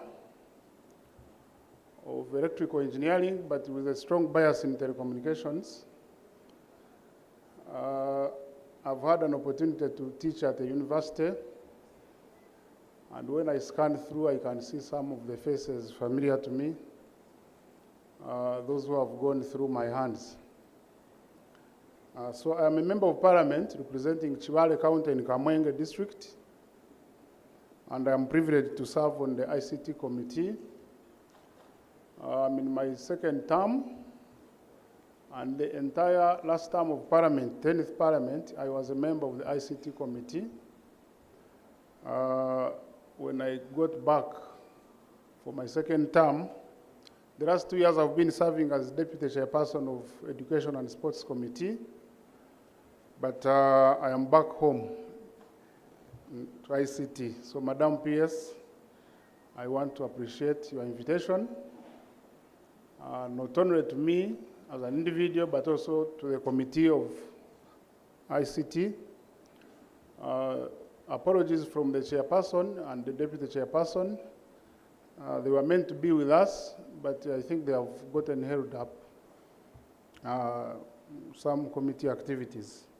So we want to appreciate your invitation, and especially to learn from this, because given my background, actually when I read IP, I thought we are going to discuss internet protocol.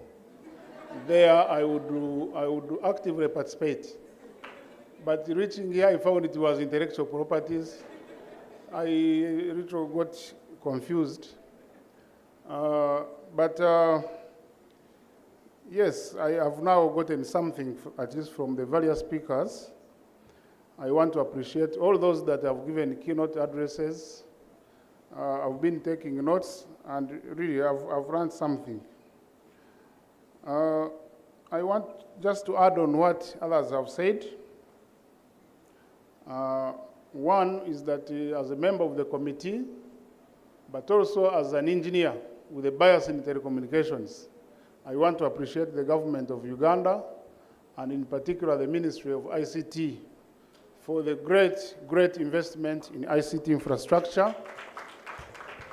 Not only the hardware, but also the software platforms throughout government. So this is great. I want to appreciate and to inform everyone that now in Uganda, you can do anything you would like online from your bedroom. You do not need an office. You can just sit at your leisure anywhere, and you're able to access government services. So it is something that we cannot take for granted and want to appreciate. Then too, when the PS and her team appears before the parliamentary committee, we are always very much interested in the area of innovation. We've been injecting a lot of money in innovation fund, and a number of young people have actually benefited. But we're always wondering about their innovations. What happens to their innovations? Are they, I don't know the right word, if we talk of intellectual property, are they patented? Do they have copyrights? So that's the question that we normally put to the PS and her team. And I'm very glad that we have very young people in this room, most likely who have been beneficiaries of this innovation fund. So I guess there's quite a lot you are going to learn from here and be able to patent and secure copyright for your innovations. Recently, the committee was assigned a petition from Ugandan artists and musicians. They had a complaint against the telecommunication providers about the use of their songs as choral ringback tones, CRBTs. So we processed that petition, but among the things we discovered is that some of their songs are not actually, they don't have copyright. they are patented somewhere else. So we realized they didn't have really a strong case when they appeared before us. But one of the impediments they put across was that we have a law on copyright and neighboring rights. And this law it has been here for some time, so it required amendment. And I'm very glad the head of URSB has informed us that they are working hard to have this law amended. So, Madam Massey, we are looking forward to receiving this bill because in Parliament, I think when we were presenting our report, it was a very hot topic. So we are really waiting on you to have this amendment handled as soon as possible.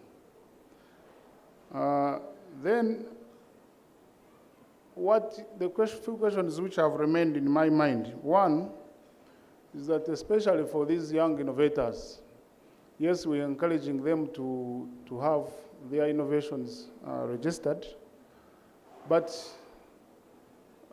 I don't know, is there something like a toolkit that can guide them through the process? That is not quite clear. And two, how is the registration process? You know, at times we can talk of registering, but you may find the process is either too complicated. So I don't know how easy is it to have these innovations registered. And of course, the obvious one, the cost of registration. Then lastly, there's a great concern about awareness. I have told you I had come here to learn, because when I entered and I saw intellectual properties, I said, now let me sit and learn, because I have really not had enough time to get to know what this is all about. So the awareness is a key issue, and I want to request that those concerned, we need to think of what can be done to increase awareness so that our people are aware of this and they are able to benefit. So lastly, I'm happy to note that there is an association that brings together ICT professionals. So, Madam Elizabeth, I think amongst the key stakeholders you need is our committee, because you mentioned all the other people you have worked with.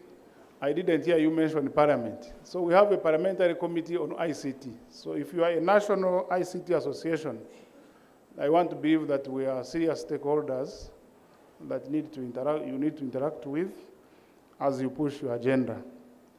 So maybe as I conclude, I thought this was supposed to be a generic discussion, but people who are coming here, they want to skew it to women. Everybody is talking about women, women, women. So it is true, I agree with you, but I also want to encourage the gentlemen who are here that let us not leave this for women. If we have innovations we have done, we have made, let us follow through the process and have them registered so that we benefit from our innovations. Having said that, I want to take back my seat and continue learning. But in ICT, I think when you talk of women, we are blessed. Maybe why they have even chosen me to come and speak is because the women had dominated this podium. And there's another woman who is about to come. You have heard the person heading the innovations hub is a woman, a wonderful woman. And thanks for being welcoming. I was at the center. You welcomed me so well. You made me feel comfortable. So I want really to appreciate you. So I want to encourage women to really take this seriously. Now that you have heard that there's a need to encourage you, I also want to add my voice to encourage you to ensure that your innovations are registered. And I was joking with the PS when Elizabeth was presenting. She picked out a few women who have innovated, who have invented. So he was telling her that if those are the only women innovators, then it means everything else that has remained was invented by men. But I think it's because she didn't have enough time to take us through. All the women who have at least started something, I'm very sure women have made a very tremendous contribution to the well-being of society. I want to thank you, and once again I want to appreciate the ministry for inviting Parliament to be part of this, and to invite me specifically. I want to appreciate UPS. Thank you so much. Ladies and gentlemen, a bigger round of applause for Engineer Abigail. It is quite a joy that in your submission, Honorable, you asked if there is a toolkit. Today, the one and only Dr. Amina Zawede is going to unveil this toolkit. It was fully revised by the Ministry of ICT and our partners, ICTAU, of which I see we have our Gideon. Please wave to the people. Chairperson. No? CEO. Yes. We have our CEO from ICTAU, Gideon, also present, and the chairperson as well. I would also like to thank our partners who have been here with us. But as we do this, ladies and gentlemen, in our midst, we have a mentor to all and a powerhouse in the ICT sector. She is a pillar for BPO and innovation. She is so many things that I would not want to preempt, and also the ambassador of the Digital Transformation Roadmap. Ladies and gentlemen, join me in inviting the Permanent Secretary of the Ministry of ICT, Dr. Amina Zawede.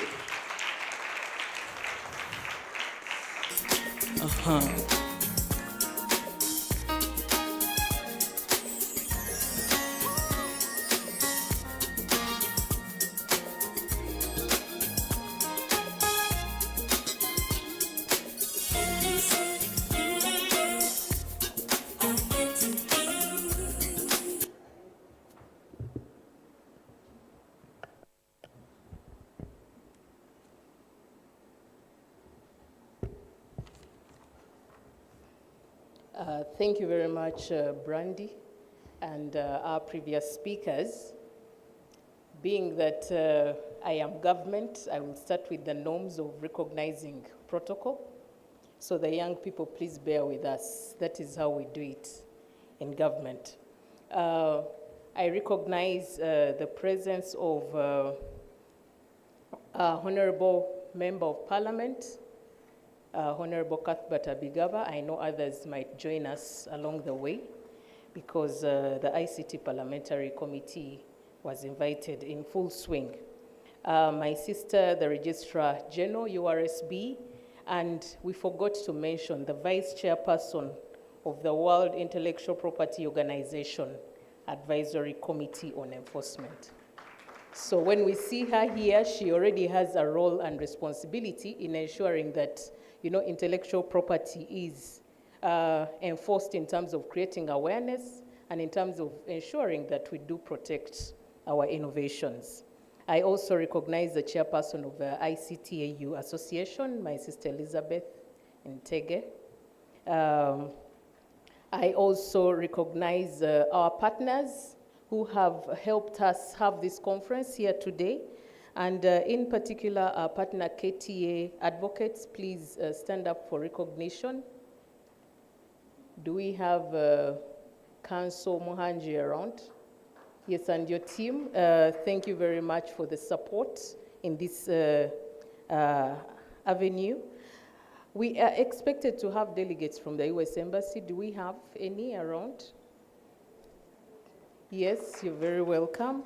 We are also expecting heads of representatives from the EU.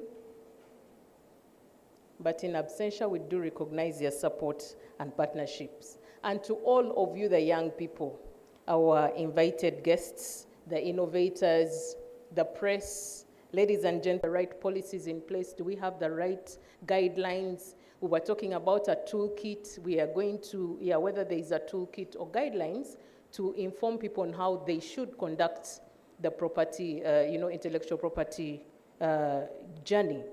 Yes, we have come up with that toolkit that we are going to present today, and it is a toolkit that will be available digitally. We are discouraging hard copies as much as possible due to the environmental, restrictions and environmental calls that we are bearing too. So in terms of policies and regulations, Uganda is doing well. We have the right policies, we have the right regulations, we have the laws, but enforcement is our weakness. So forums like this will help us and enable us to enforce this better. We also have a rating of 42% when it comes to the innovation space. We have done and created a lot of innovations. The Innovation Hub, the National ICT Innovation Hub, is only one of those centers or spaces where innovators have been converged to be able to improve their innovations and even grow them. But we also train them and give them the skills they need to either come up with the right business plans for their innovations, come up with the right costings for their innovations, and also be empowered to market their products. But where we fall short is that before they register their intellectual property rights, someone can easily come and take away their idea and thrive on it. So we are trying to create a balance and to encourage people to always register their intellectual property as soon as they have, conceptualized their idea, even before they roll it out. You don't have to wait for you to get a client to buy your product for you to register this intellectual property. Some of the innovations we have supported at the ministry have actually scaled up and are being consumed by government. The online business registration system that URSB is using was developed by our own Ugandans. And because they have registered their intellectual property, they can also go and trade that product in the region, on the continent, and that is what we are looking for. When you go to market your products and you don't have some of these, rights registered or protected, you will not have a competitive advantage in the market. So we are doing this I remember, I think it's Mr. Mugisha who said it's a boring subject. It's boring, but when you look at the rewards, they will surpass the boredom. So you should pay very specific attention to this subject because it is standing between you and getting money. The government is committed to continuing this remarkable journey faster if possible. And some of the discussions we expect to hear from you is how do we get better, or how do we manage to do this in an accelerated manner? How do we create communities? I am from academia, and we know we have communities of practice where people with, similar interests, similar qualifications, or similar minds meet and discuss how to bring this forward. We can create a community of practice on this subject matter and see how we advance the knowledge that people are supposed to acquire. Brandy mentioned about the digital transformation roadmap. The digital transformation roadmap is a strategy or direction that the Ministry of ICT set out, working together with the private sector, working together with development partners, civil society, and everybody, for us to shape how we are going to move the digital, how we are going to walk the digital transformation journey. As a country, we first, of course, looked at what do we need? What are the fundamentals of digital transformation? The fundamentals include having the right, an enabling environment for you to transform. You have to have the right policies, the right laws, and all that, and Uganda is doing very well. I just told you we are at 77%. And our challenge is enforcement. And we are saying moving forward, we are going to ensure that we put every measure in place to enforce the laws that we have. But the other fundamentals we need to really step up our game on are infrastructure, and those are the 5 areas of focus for our roadmap. We focused on 5 areas for the next 5 years, starting with this year. The first one is infrastructure. You know, infrastructure in terms of connectivity, infrastructure in terms of devices, access to devices, infrastructure in terms of, you know, the spaces, the innovation hubs, and all these data centers, and maybe the facilities that you need for you to do your registration. That is also infrastructure. And our aim is to establish integrated digital infrastructure with sufficient capacity to meet current and future demands, aiming at 90% penetration of internet connectivity across this country and 90% broadband coverage nationwide. As we do the registration of intellectual property rights, we don't want you to walk to URSB to do that. But wherever you are, in northern Uganda, if you're in Arua, in Moroto, northeast, or you're in the far east in Tororo Mbale, or the other side of Choga in Fort Poto and Kabale, we need everybody to just log on and do what they want to do. And that speaks to the infrastructure we have to set in place. The next area of focus is digital services. We have to take as many services online as possible for us to be able to, you know, to accelerate e-commerce, to accelerate businesses, and to improve efficient and service delivery to the citizens. Of course, in your innovations, whatever innovations you're doing, I do not think there's any innovation today that will thrive without operating online. Does it exist? I don't think so, because that is the journey we are now walking. So emphasis is also put on digital services. The third area of focus is cybersecurity, data protection, and privacy. We have to create trusted systems, but at the same time protect people's data.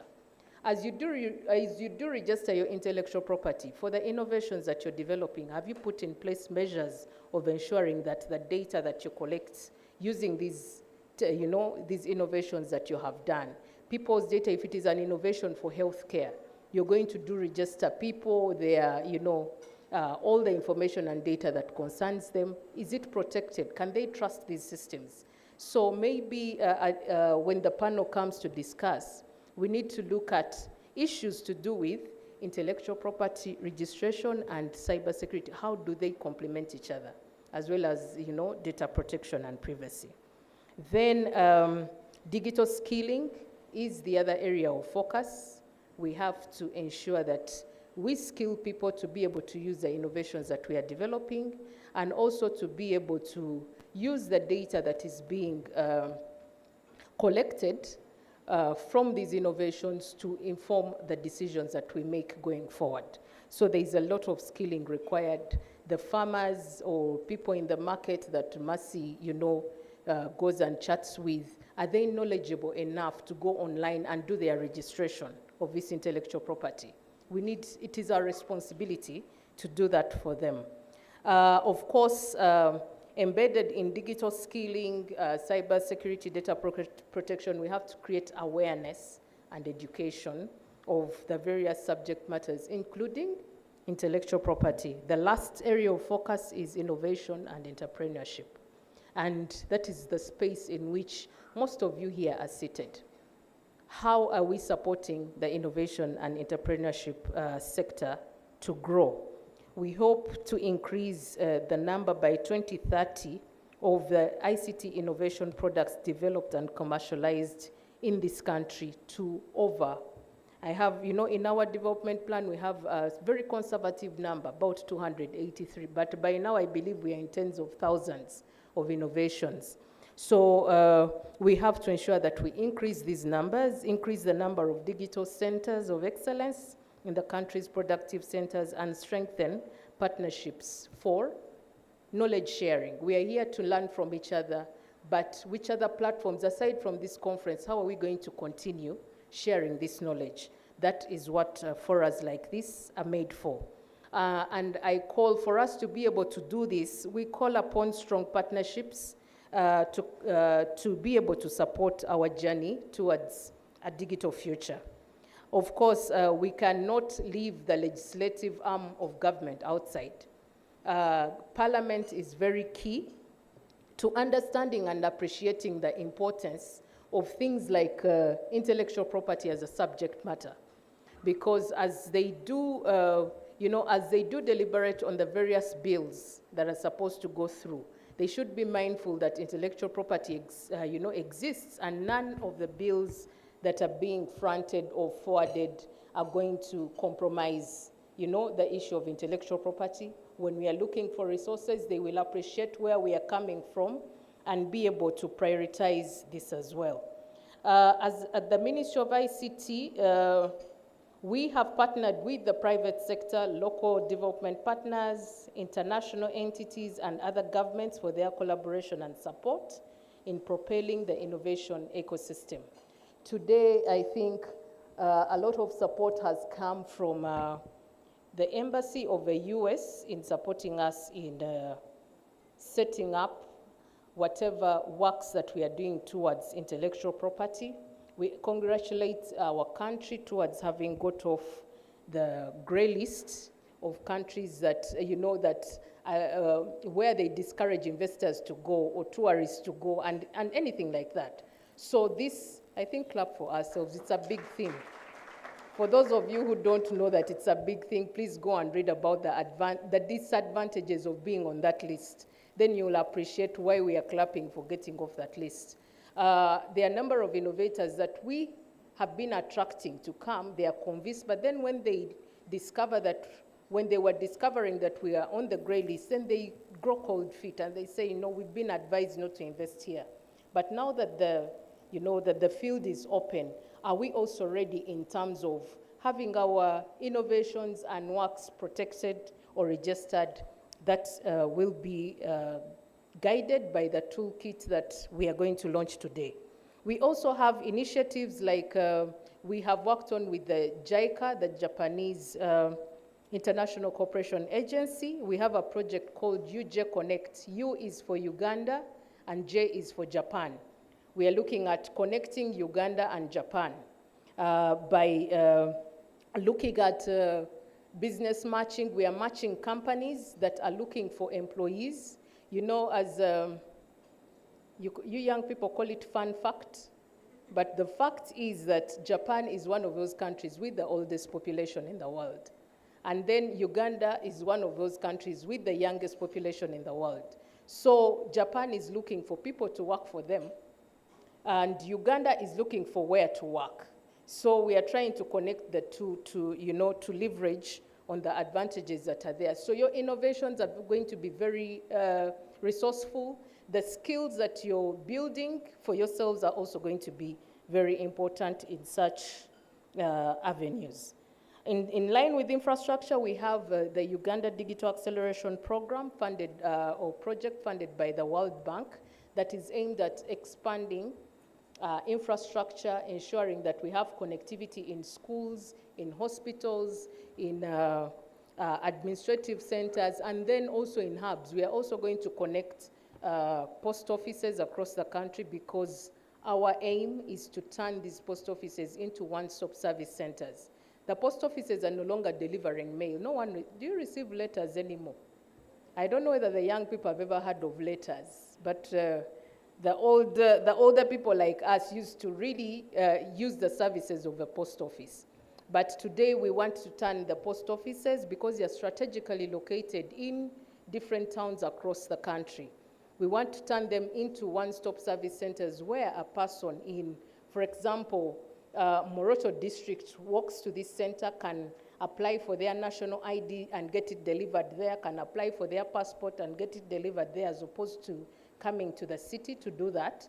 So it is about decentralizing service delivery to the different areas. But the outcome is that we expect that these service centers will create employment opportunities for the people in those regions. So those of you who are here and coming from different parts of the country, we are coming and have crafted programs that are serving the entire country, because we don't want to leave anybody behind. When it comes to intellectual property, the economic impact of this intellectual property in Uganda as a country is very significant. A number of benefits have been highlighted by the previous speakers. The Ministry of ICT and National Guidance has started this intentional and intensified campaign of creating intellectual property awareness and enforcement in Uganda through initiatives like developing the ICT intellectual property guidelines and the intellectual property toolkit that we are going to, unveil today.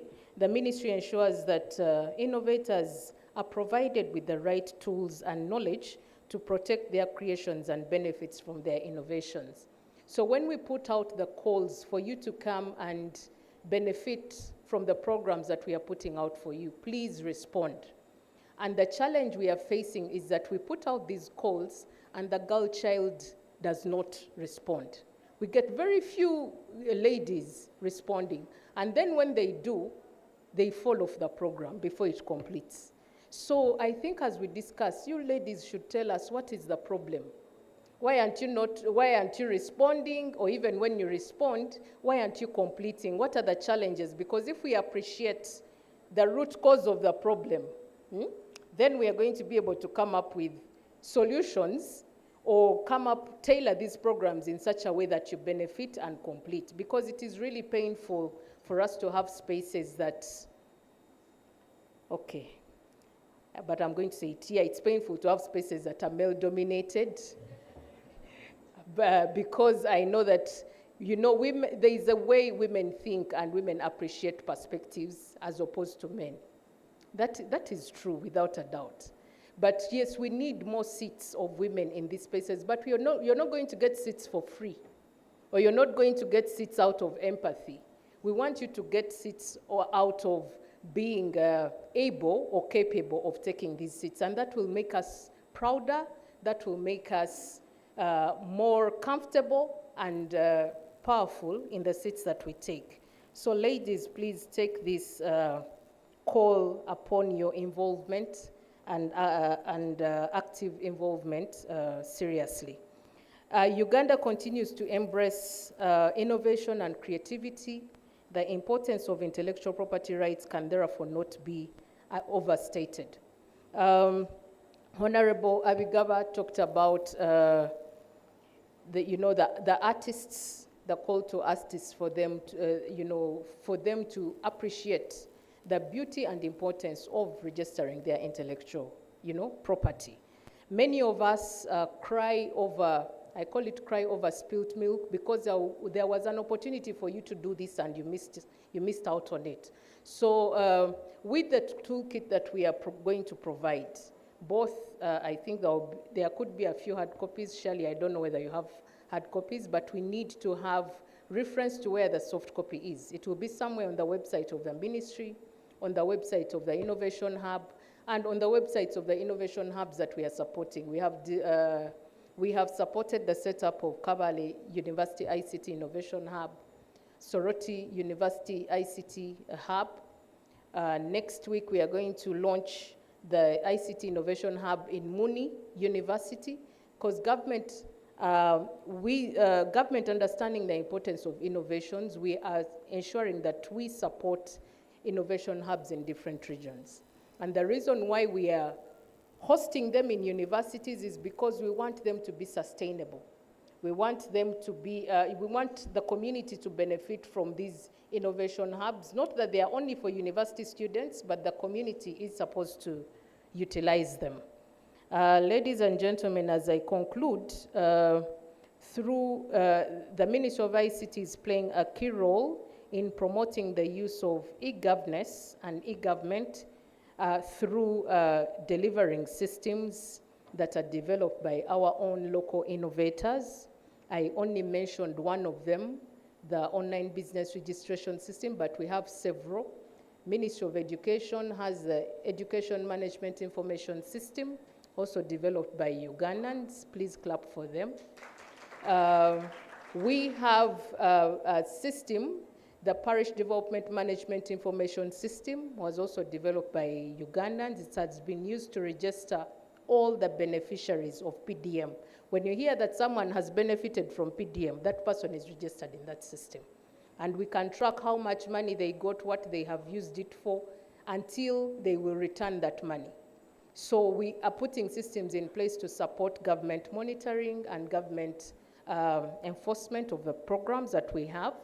We have also developed the electronic procurement system. If you have heard of EGP, if there is any of you supplying anything for government, today you have to do it through the EGP system or e-procurement system, and it was also developed by Ugandans.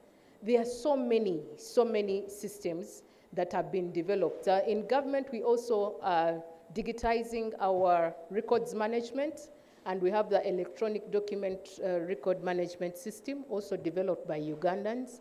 So we have built now the capacity to trust our own systems. The safe border business is a Ugandan thing, isn't it? It is not foreign, so that is working towards enhancing and improving transport in this country, and so many more. We have fintechs at the airport. Those of you who have gone to the airport, whether to drop or to travel, I know as you walk out, if you didn't know, for those of you who still go to that ticket house to pay for your ticket, you can pay with mobile money. Do you know that? You can just log in your number plate into this, I think it is *127#, if I recall. Put in your number plate, and then the amount of money you're required to pay will come, and you'll pay it off your mobile money and drive out. So, and the systems behind this are all Ugandan-based systems. So we have got to that level of building systems that we can trust as Ugandans, and are using them to improve service delivery. So in this light, the Ministry of ICT has the responsibility to ensure that all the intellectual property of these systems that are developed is registered. Because the aim and objective is not only to stop at consumption within the Ugandan market, but we want to expand beyond the boundaries of Uganda, serve the regional market, serve Africa, and together we shall grow the Africa we want. So let us celebrate and protect intellectual property, for it is the foundation of our future prosperity. I thank you very much, and I say this for God and my country. At this juncture, allow me to recognize the presence of Honorable Nsereko. Please stand up for recognition. He's a member of the ICT Committee of Parliament, together with Honorable Abigaba. And when we have them here, we know that our security in terms of intellectual property is tight, because they are going to go and be the campaign agents for intellectual property awareness across the country. I thank you very much, and do I take this opportunity to declare this open, this conference open, but I feel we are in the middle of the conference. But I take this opportunity to declare these discussions open, and that whatever we have to borrow from this, we go and implement. Honorable Nsereko, you had the floor. Honorable Abigaba spoke on behalf of the committee, but we shall allow you to chip in at one time to say something about this. I thank you very much. Thank you very much, Dr. Amina Zawede. Another big round of applause for our permanent secretary. All right, that's the energy. So PS, before you sit, would like you to unveil the toolkit and the intellectual property toolkit. And then after that, we shall have the panel. And once the panel is done, we can have Honorable Nsereko close the conference.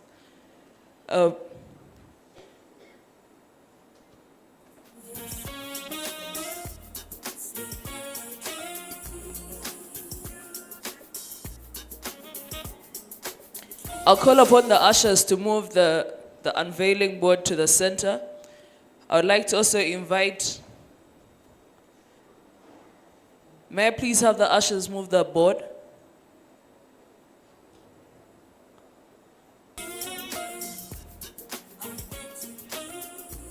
So I would like to invite the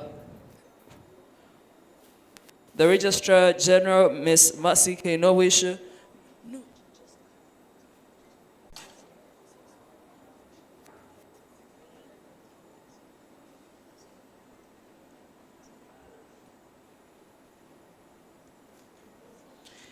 As you can see, even the people who are carrying our unveiling are women. So we are doing so well today, by the way.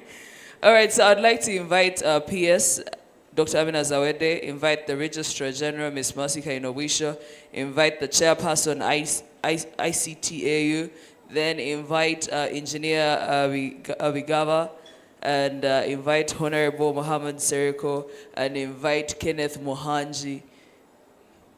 Who else should I invite? This PSF, in fact, this table, come and we unveil. And our team lead innovation hub, because those innovators have to register their IP, please, their innovations. Okay.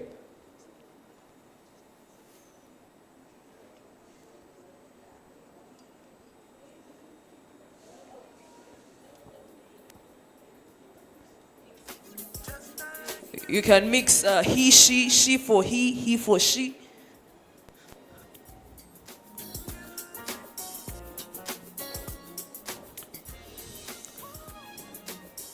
Okay, so I would like to invite Ms. Masika as the Vice President of WIPO.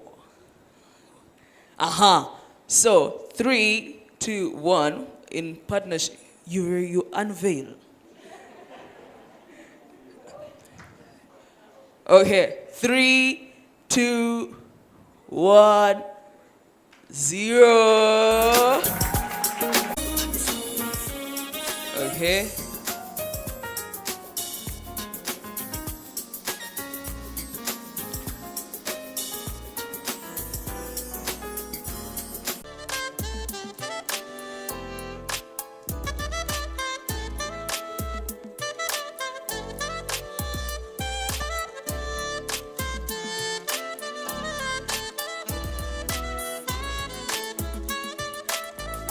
Okay, so 3, 2, 1.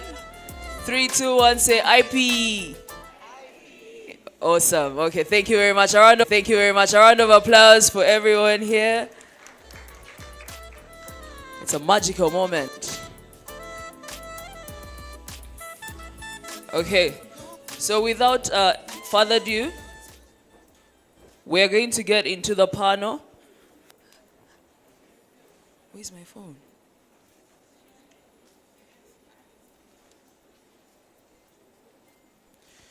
All right, so right now the distribution of the hard copy of, okay, there are some books that are going around, and they are the only editions that will ever be printed of this toolkit. The rest will be found online. We promise.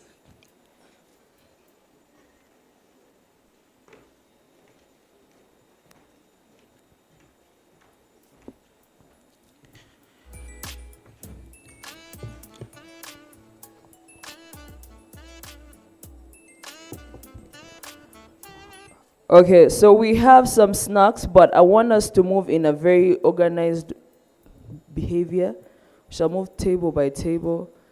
But before we do that, I would like us to kickstart our last item on the agenda, which is the panel, right? We have a theme before us, which is harnessing IP in the digital era to advance gender equality. We want to have a fully fledged conversation about this, an all-round conversation. Everyone that is participating is going to be speaking from an area of knowledge, understanding, and teaching and expertise. So allow me to invite our panel. 1 second. Here we go. Our first member that we shall invite on this high-level panel is Ms. Catherine Akankwasa from KTA Advocates. A round of applause for her as she comes up here. Catherine is from KTA Advocates, and she's going to moderate this conversation. And I like that she has her gadget and her paper. She said, I'm bringing it all. I'm leaving nothing behind. Then I'll invite Miss Bonita Nanziri from Start Hub Africa, the Aget Abraham from URSB. We is the Hippo Club for this people sport. Are about to empower you with serious knowledge. Last but not least, I would like to invite Mr. Hakiza Ronald. I'm going to introduce them particularly, each of them, and give them the heavy CVs that they come with. Yeah? So we're starting with Ms. Bonita Beatrice Nazari, Associate at Startup Africa, with experience in business design and tech. Bonita is a patent holder in the healthcare space, an inventor and entrepreneur. With a background in software engineering, she leads technical support on all IT-related topics in projects and the work with companies and entrepreneurs from tech to SMEs. She guides entrepreneurs as a coach and a venture associate as a coach. With patent for MDEX, a revolutionary sickle cell diagnostic tool in Uganda and the USA, she has demonstrated a strong commitment to improving healthcare in low resource settings. Bonita's leadership is instrumental in leading her team to victory in the national finals of Microsoft Image Cup 2014, showcasing her ability to drive innovation and achieve results on a global stage. So beyond her technical achievements, Bonita is a skilled business developer with over a decade of experience in startup creation and support. She founded Afrigal Tech, a group focused on leveraging technology to enhance healthcare accessibility, and has a successful healthy food business. Bonita's impact extends to mentoring young women in STEM, making her a standout figure in health tech innovation. You guys, please, this is Bonita, and she's here to teach you.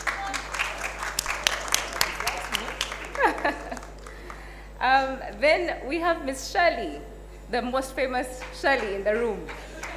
Shirley Gladys Nachedre is a senior ICT officer and IP management specialist at Ministry of ICT and National Guidance in Uganda. She's an alumna of the Young African Leadership Initiative program and the Alumni Thematic International Exchange Seminar, focusing on women's leadership in STEM. She is dedicated to advancing gender diversity in STEM and has over 10 years experience in leadership development and gender equality advocacy. Renowned for her innovation-driven approach and expertise in leveraging intellectual property to bolster competitiveness in the ICT sector, Shirley guides young innovators to safeguard their IP assets related to ICT-based solutions. She authors an IP toolkit for empowering local talent in the ICT sector, aiming to strengthen Uganda's ICT ecosystem.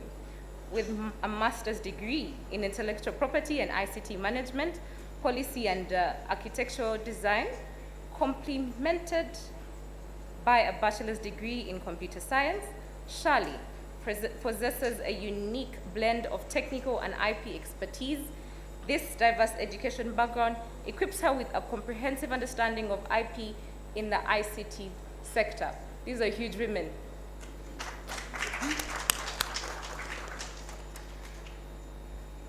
Mr. Jit, how are you? Okay. He's a senior officer in charge of such an examination at URSB. He's responsible for examinations of patents and industrial designs in the jurisdiction of Uganda. He holds a Bachelor of Science in Electrical Engineering from Makerere University and a Master's in IP from Africa University Mutare, and is a seasoned IP professional for over 9 years of experience in the field. Mr. Jit is also an alumnus of Mandela Washington Fellowship in the Public Management track at Arizona State University. He's involved in the implementation of WIPO Technology and Innovation Support Centers project and a country focal point, that the KIPA Intellectual Property Sharing Project and the WIPO Appropriate Technology for Uganda project as a member of the Secretariat. You're welcome, Mr. Jit. Mr. Hakiza.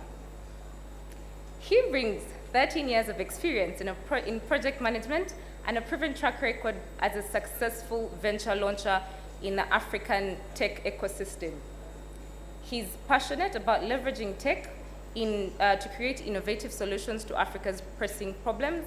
So the highlights of what he's done: he's a founder of Yuga Bus. That's a bus ticketing platform.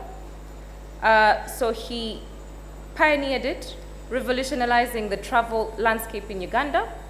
And he has grown the platform to significant success before its strategic acquisition by Trips. He's an accomplished venture launcher. He possesses a wealth of experience in conceptualizing, launching, and scaling tech ventures. He's also a Golden Boots organization board advisor, and he lends his expertise and insight to the Golden Boots organization. It's a non-profit NGO that empowers young people to build resilience, secure their future through sport, and become change agents in their communities. He's also a tech advocate, considering he's very passionate about tech and its development within Africa, and he believes that technology can positively impact lives.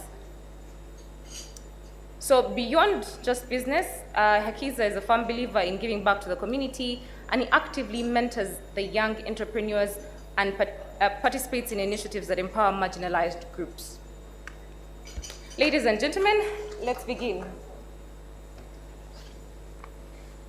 Thank you. So, IP infringement really poses a significant risk to startups and new businesses, potentially undermining the market position, their revenue streams, and competitive advantage. Ms. Bonita, what are the success stories of young innovators who have effectively utilized IP protection to drive innovation and entrepreneurship in STEM fields? Generally, just sharing your story. Thank you. So my story starts out when I'm at university. I lose a friend to sickle cell, and at that time we were learning how to develop apps. It was the in thing. I'm quite old. Apps by then were the cool thing. So we start working on this, and it stops being just a fun project. And when I start volunteering for the Sickle Cell Network, I find out that whatever it is I'm building is not something I should leave on my laptop, but actually put out there. So we become a little bit more serious about building this. We start attending international competitions to see if we can be able to secure some funding. And along the way, we won the Imagine Cup national finals and went on to represent Uganda at the World Finals in Seattle, after which a few people picked interest in what we were building.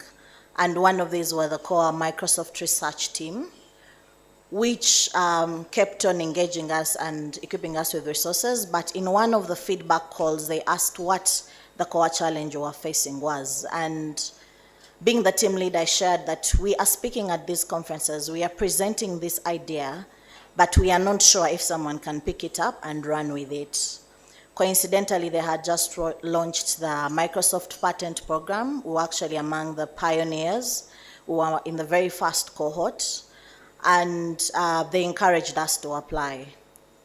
Initially, we had tried to and patent, but by then it was being done mostly, we had been advised to engage a repo, but we also didn't know what to draft because they told us you had to draft something.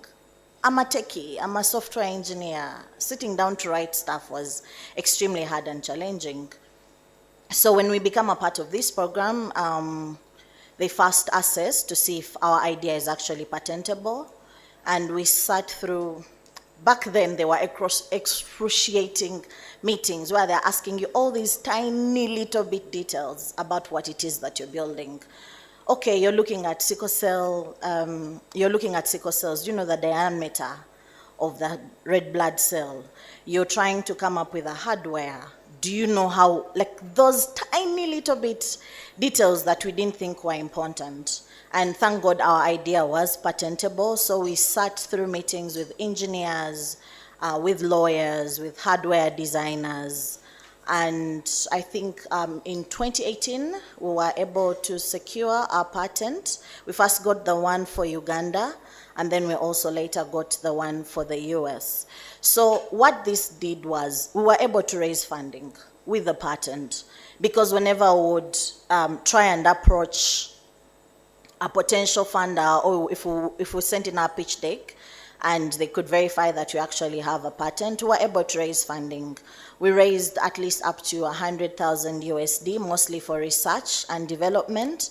But I think this was a bit easier on us because we were patented. We made a few mistakes, quite a lot of mistakes along the way, but also we were quite early for our time. We were speaking machine learning and AI in 2014. We were core techies. I remember the first time I had the word business model, I was presenting to someone and they were like, okay, this is quite interesting. What's your business model? And I was like, sorry, what? There's a lady on the panel who asked, what he's trying to say is, how do you intend to make money? So that's when we realized that we had overemphasized that tech bit, but we hadn't really paid a lot of attention to the business bit. But IP, first, it gives you the confidence to speak about what it is you're building. We've seen young people talk about, yeah, I'm developing something. It is something that will do something that will help you do this thing. But you see, when you have IP, you're a bit more confident to give people details. Initially, I would just pitch and say, we are developing a smartphone application to help you diagnose sickle cell in low-resource settings. But now if you ask me what exactly that looks like, I'm a bit more confident to tell you. And because of this, we were able to secure strategic partnerships with design institutes that helped us figure out how do you, like the hardware that you're developing, if you're going to scale, how do you plan on doing this? So I will emphasize and insist that supporting innovators to secure their IP is critical. Maybe the other thing is the cost and the process. I'm very thankful to Shali and the ministry that this is something that they're pushing full blown. In our days, IP, they had to send you to a specific lawyer who was the IP lawyer at that point to help you figure out all these things. So I'm very hopeful that maybe next year when we sit here, we'll have more IP holders in the room. Thank you. Thank you, Shali.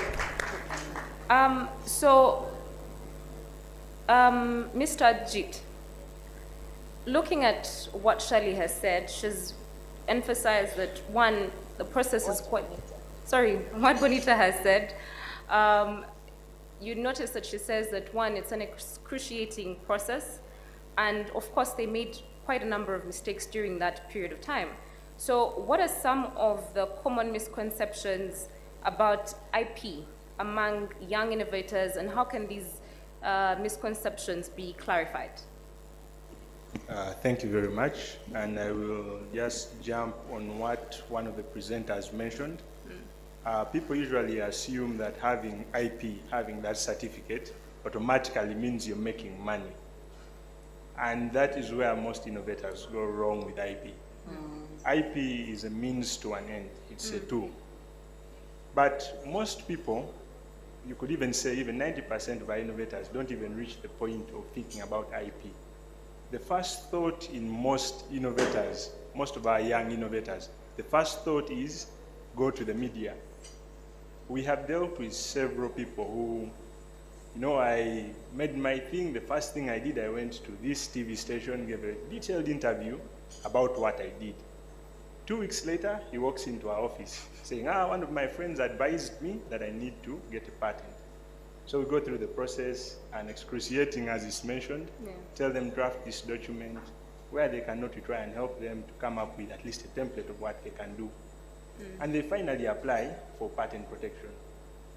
A few months later, the report comes back, and it's showing that 10 out of 10, the documents that prove that their innovation is not new came from their own publications in the media, in putting it on the internet. And yet what people don't get about IP is that IP is based on novelty. To get that patent, whatever you're doing has to be new. So that's one of the biggest things that our innovators find as a challenge. the excitement to go for the media. Another thing that was mentioned, and just building on that because it was picked on, is that many times people sign away their rights willingly. We've had several innovators come in and say, I did this research with this and this university from abroad. They gave us $1 million to do this research. We found the thing, sent the information. 5 years later, we are seeing they are selling this amazing drug to the Pfizers of this world for billions, but they've given us nothing. So we look at the document together and we find there was a clause somewhere down there where it said all the IP shall belong to the funder. So that excitement of seeing this initial money, they don't read the documents to see what exactly is going to influence who owns what. And so IP is an afterthought for most innovators, and that's where the biggest problem comes from. And I do not want to exhaust speaking because I could spend 30 minutes on just that question. So I think that's, for me, the top two when it comes to our innovators. Thank you. Thank you. So, Shirley, in light of what he has said, what resources and tools are available to help innovators and entrepreneurs navigate the complexities of IP protection and brand building in the digital space? Okay, thank you. Well, in this digital age, literally we are privileged to have more resources and tools available for us. And there are lots of databases that are being made available for innovators to identify what is already existing so that you can come up with something different that is going to contribute to that growth of technology within the industry. The WIPO has a database for patent searching and trademark searching, and in a way is that these tools are put out there so that before you register your innovation, you identify what is already existing, and then so that by the time you submit your registration, you are sure that whatever you have applied for is unique and novel. Just like we saw under patents, the different requirements that are required for you to attain intellectual property is you having something that is unique. So how would you know that whatever you are working on is unique, and how will you know that you are contributing to what is existing? So we have those databases out there, and these are the different resources that innovators can look out for and fully utilize. We also have tools. The URSB developed the national IP policy, and this enables innovators within our ecosystem to know which laws literally apply for them and how best to leverage intellectual property. We've also developed the intellectual property toolkit, and that is a toolkit that is being put out there for innovators, a step-by-step guideline to identify if my innovation is in this area, if I'm developing a new kind of robot, what kind of intellectual property can I own from that, my creation? So on top of the toolkit, the ministry is also finalizing the development of the ICT intellectual property guidelines. All these tools and resources are being put in place so that innovators have the knowledge readily available for them to fully utilize their intellectual property. As we have seen, IP is not literally about your ownership, but how do you capitalize on that ownership? And this story is mainly embarked on commercialization and the different types of commercialization. We have success stories here, and the platforms. We've heard of what we call crowdsourcing platforms. These platforms are put out there as tools for innovators to share their ideas and gain funds and resources or partnerships for collaborations so that they can fully capitalize on their IP. So the tools are available, and we can always reach out to the URSB, to the Ministry of ICT, the websites. They have made this information readily available for the innovators to identify what processes are required of them to fully capitalize on their IP, the registration processes, the applications, at what stage you can ideally even track the level of your IP. If you have submitted you will have the opportunity to track that, okay, well, now it is under publication, now it is under examination. And we also have an innovator amongst us who is developing an IP portal, and this will also enable our ecosystem supporting innovators to put out their IP. If I have if I have a patent, for example, on an application that I developed for health, can I put it out there so that other funders or investors, other partners, people who would like to utilize or work with me in line with growing that application, because it could have a different algorithm that is already not existing in the market. So these tools, I think I will encourage the innovators and the entrepreneurs amongst us to reach out. The National ICT Innovation Hub also has a platform whereby it avails this information out there for the innovators to continuously attain themselves with the knowledge, and as well as providing the different resources. We've also had intellectual property clinics, and it's through these clinics whereby we have availed the experts readily available to contribute to the growth of the innovation ecosystem. If an innovator has an innovation in place, they can come to an expert from the URSB, from the KTA advocate, from the Ministry of ICT, and they help them identify. Because with intellectual property, you need to first of all assess what kind of IP is going to come out of what you have created. We saw from the presentation of Mr. Mugisha that out of your idea, you can have various forms of intellectual property. And the more forms of intellectual property you have, the stronger, and as well as the economic value you will achieve from that. So these different forms of assessment can help you identify what you are eligible for, and then you pursue that, that journey in that area. Thank you so much. Thank you, Shirley. Now I will move on to ask Mr. Kiza a question, but it's now based off the discussion that we've just had, and looking at the misconceptions that have been spoken about by Mr. Ajit, and then also looking at the tools and resources that Shirley has, given to us, and understanding how we can now try and kill the misconceptions with the tools that we have, with the regulations that we have, with the legal supports that we have right now.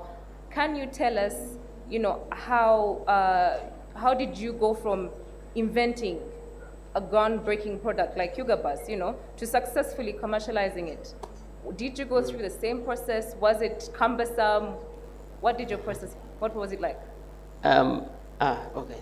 Thank you so much. I'll first start with what the PS said when she mentioned that, when she actually asked, is there anything that we can do right now that does not need to be digitized? And that takes us back to my journey in 2015, when I decided to digitize an industry that so many of us might have used or relied on, but we've never realized how powerful it is, and that is the bus industry. I don't know whether we know, but 360,000 people use buses every day in Uganda, in our small country, Uganda. And of the 360,000 Ugandans who are using buses every day to move from one point to another, 0% were actually using any means of digital tools to actually travel or book a ticket, or maybe send their luggage, or maybe see if they can use any of the services that the bus industry uses. So when we launched Yuga Bus, actually, the first thing we did was to ask ourselves, are we the first people to do this? And even if we are the first people, are we going to be the best people to do this? So I do not think things like WIPO were there in 2015. If it were there, then, because I remember that time I went to URSB and I said I didn't even know what I was talking about. I said, you see, I have this amazing idea, and the guy told me, what's that idea? And I told him, I want to do an app for booking buses. And the guy said, who is going to buy a bus ticket off the app? I wish he knew that 5 years later, we would have sold over 1 million bus tickets on the Yuga Bus app. I wish he knew. And then he told me that cannot be patented because I remember him giving me a certain vague reason. And I really want to appreciate URSB that now it's a very streamlined process. I mean, you can do so many things online and the process is very easy. But as we talk about IP, I want us to also remember that the same way we've been able to streamline things like company registration and taxes and all that, is the same way we should be able to streamline this entire process. The toolkit here might not be enough for all of us. I'm seeing, for example, one of the definitions that I was trying to explain to a colleague recently is on page 5 of the toolkit, which is about trade secrets, where someone told me, Akiza, how do you actually get trade secrets in your company when you have employees who are out there talking to their friends and telling them everything that happens in your company? And the definition here is actually good. It says protect confidential business information that provides an enterprise with a competitive edge. Now, when we ran Yuga Bus, it was a tough journey. Talking to bus operators, one of the bus operators asked me, young man, I've run this business for 20 years and I didn't use the internet. How are you convincing me that your internet will make me run my bus company more efficiently? And as I tried to explain, I think the English was so much, and the guy called security to kick me out of his office. So, well, luckily enough, several months later, we worked together. And he was a very pivotal figure when we were actually doing the acquisition. And the question should be, why would someone come from wherever they have come from, come to Uganda, identify a startup? The word startup means a local company that has been developed by local innovators, and decide that they should actually pay money and acquire you. You know, there's a difference between selling a company and being acquired. Being acquired means that you are the boss and they just came and begged you to give you some money and acquire you. It was because of the steps we took, the IP steps we took right from 2015 when we actually launched, conceptualizing the name, to doing the logo, and oh, by the logo is not a brand. A logo is an introduction to a brand. I think it was someone who mentioned about the Uganda flag as our kind of logo as a country. And then you go on to, we went on to now provide a very unique service. You'd go onto the Yuga Bus app, you'd find a bus seat, you'd find an available seat, an available bus, and if it says that it will set off at 11 a.m., it would actually set off at 11 a.m. We also had a review system on our app, where I would say, if you take that bus, and that bus is either dirty or it has cockroaches or your luggage gets lost, please come and review. And at the end of the day, we would always make sure that we go back and talk to the bus owners. Interestingly, bus owners didn't even know that their buses were sometimes having cockroaches or were dirty or they would break down and all that. So when we took these reviews to the bus owners, they would actually change. So you see what technology was doing to streamline the bus industry. Right now, a number of bus companies are actually using digital tools. You can book them online. You go, they give you that printed ticket. Has been pushing them. No. Some of that contribution was because myself and the team, and by the way, that team comprised mostly of ladies. So when people say that ladies don't innovate, then you've not worked with amazing ladies. The amazing gents and the super ambitious ladies that were on my team at Yuga Bus made it possible for us to digitize the bus industry. And that is how other companies and other players actually came into the market, and now it's pretty much an organized industry. And then, like they said, when you have a certificate, you also need to look at the commercial value. The commercial value may not come now. For our case, it took us 5 years to ever realize the efforts and the stress we went through to actually put in place all these IP measures at the very beginning from 2015 to 2021, when we are now negotiating and doing due diligence for the acquisition to happen. Thank you so much. Thank you, Mr. Akiza. Thank you. So I realized that in both stories of Bonita and Mr. Akiza, you notice that there are quite a number of challenges. You know, it's challenging from the start as you set up, not knowing exactly what are you protecting, where do I get the protection from, how long does it take, I know, setting it up and putting it on the market and what's on. So now I would want to understand, Ms. Bonita, what do you think are the challenges that young innovators face, and how do you think we can overcome these particular challenges? You know, putting into consideration both what we've had from you and what we've had from Mr. Akiza. Thank you so much. So I'll give a twofold. I'll share a bit of some of the challenges I faced, and then I'll share a bit of what I have seen in my current role. So some of the challenges I faced when we were starting out, first and foremost, we were software engineers building in health. We did not understand that there are rules or ethics and non-negotiables in the health space. So as a result of that, I have data that I can never use because I collected unethically. So as innovators, it is important, as we are encouraging them to innovate, to help them understand that if you're innovating in the law, we are seeing a lot of law tech coming up.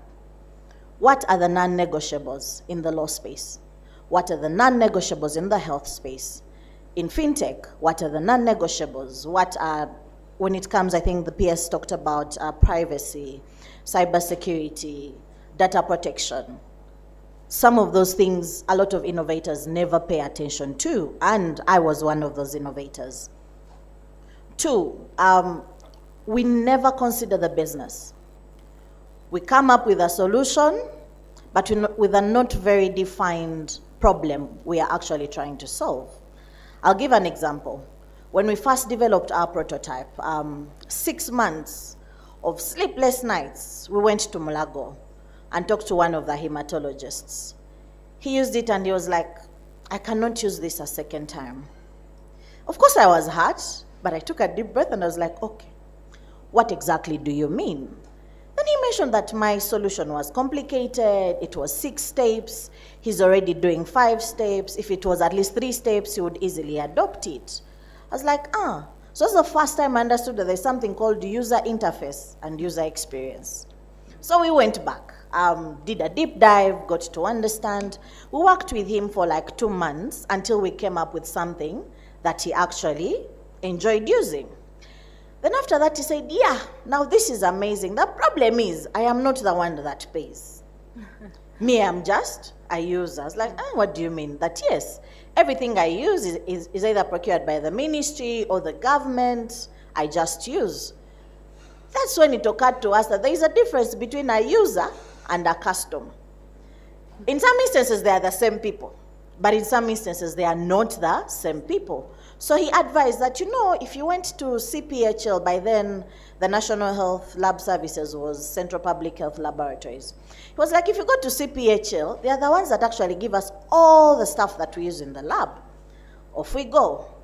We reach CPHL, they're like, yeah, this is amazing, but you see, that is not a problem we are urgently facing.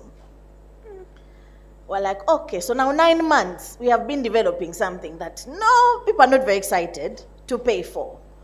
So we're like, okay, we are going to spend 6 months with you. I'm going to volunteer with you for 6 months to just get an understanding of what is your actual problem.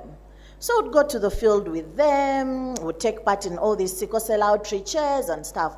Then I realized their core problem was, by then, they were collecting samples in the field, and all of them had to come back to Kampala. And then results sent out.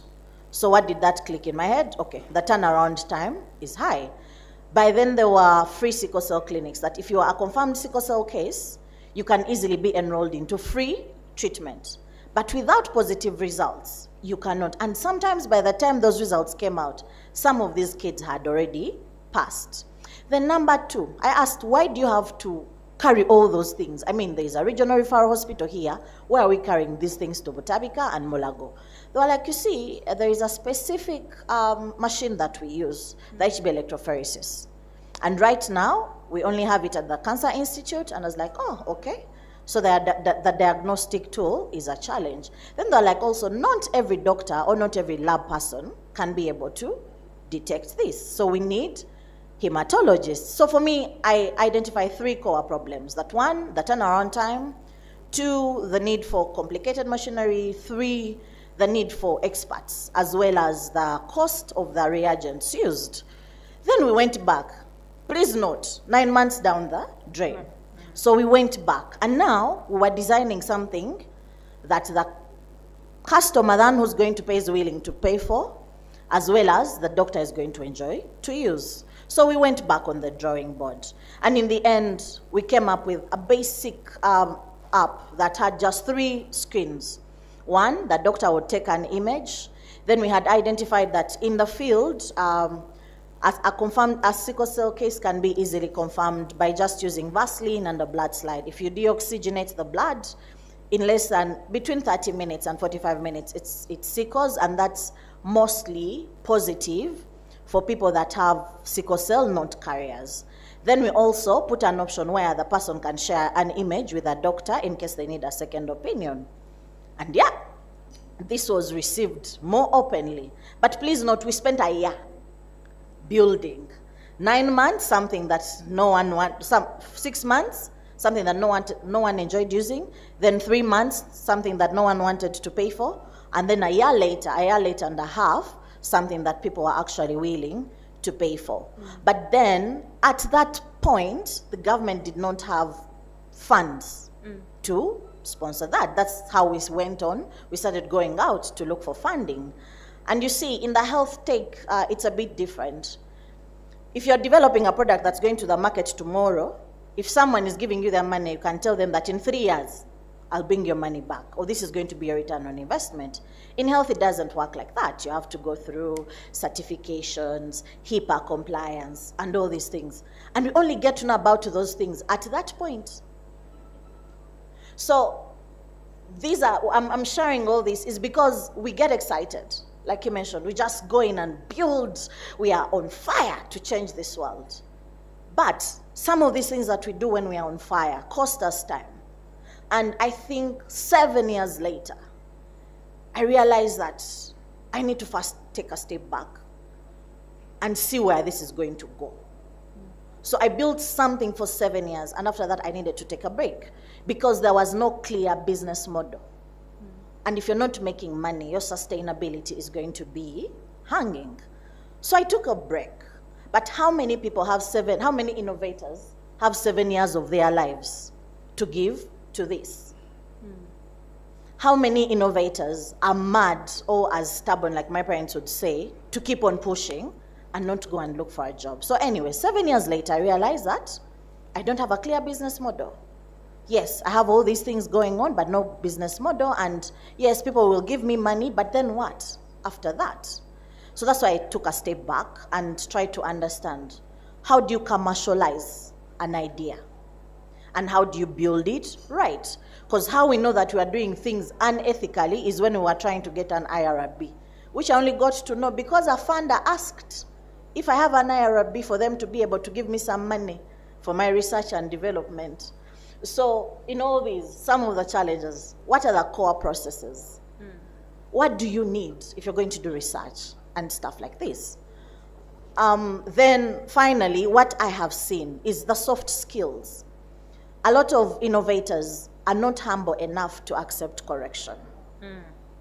They just go out there because they're experts. They are not listening that, oh, you need a business model at this point, or you need to figure out some of these things. Some of them are not good communicators. When you speak to them one-on-one, they have amazing ideas. Put them in public, they cannot articulate them. So they miss out on opportunities like that. Then 3, some of them still do not have clear business models. They are just running with ideas that will be, I'm currently on a mission to support us in Uganda to stop building award-winning ideas, but to start building ideas that are actually going to impact, like what the ministry has been sharing, what is being used at URSB. But a lot of the people in the core tech are building award-winning ideas that will only stop at winning awards. How do we support them to build actual businesses out of these award-winning ideas that they have? Thank you. Thank you, Benita. Understanding the challenges, the profession, knowing that, there are no clear processes. And I think if anyone here knew, at KTA there's a whole process direction that we have. So now it makes more sense understanding that we need to have processes put in place such that the young innovators actually know what they need to do, when they need to do it, and also know that they need to create an understanding of the market, before you throw it into the market. So understanding that, Mr. Ajit, what do you think are the ethical considerations and pitfalls that young innovators should be aware of and deal with as they, commercialize their IP? Thank you for that, and I will build on what she has said. She raises something important. Many times, innovation is done in silos.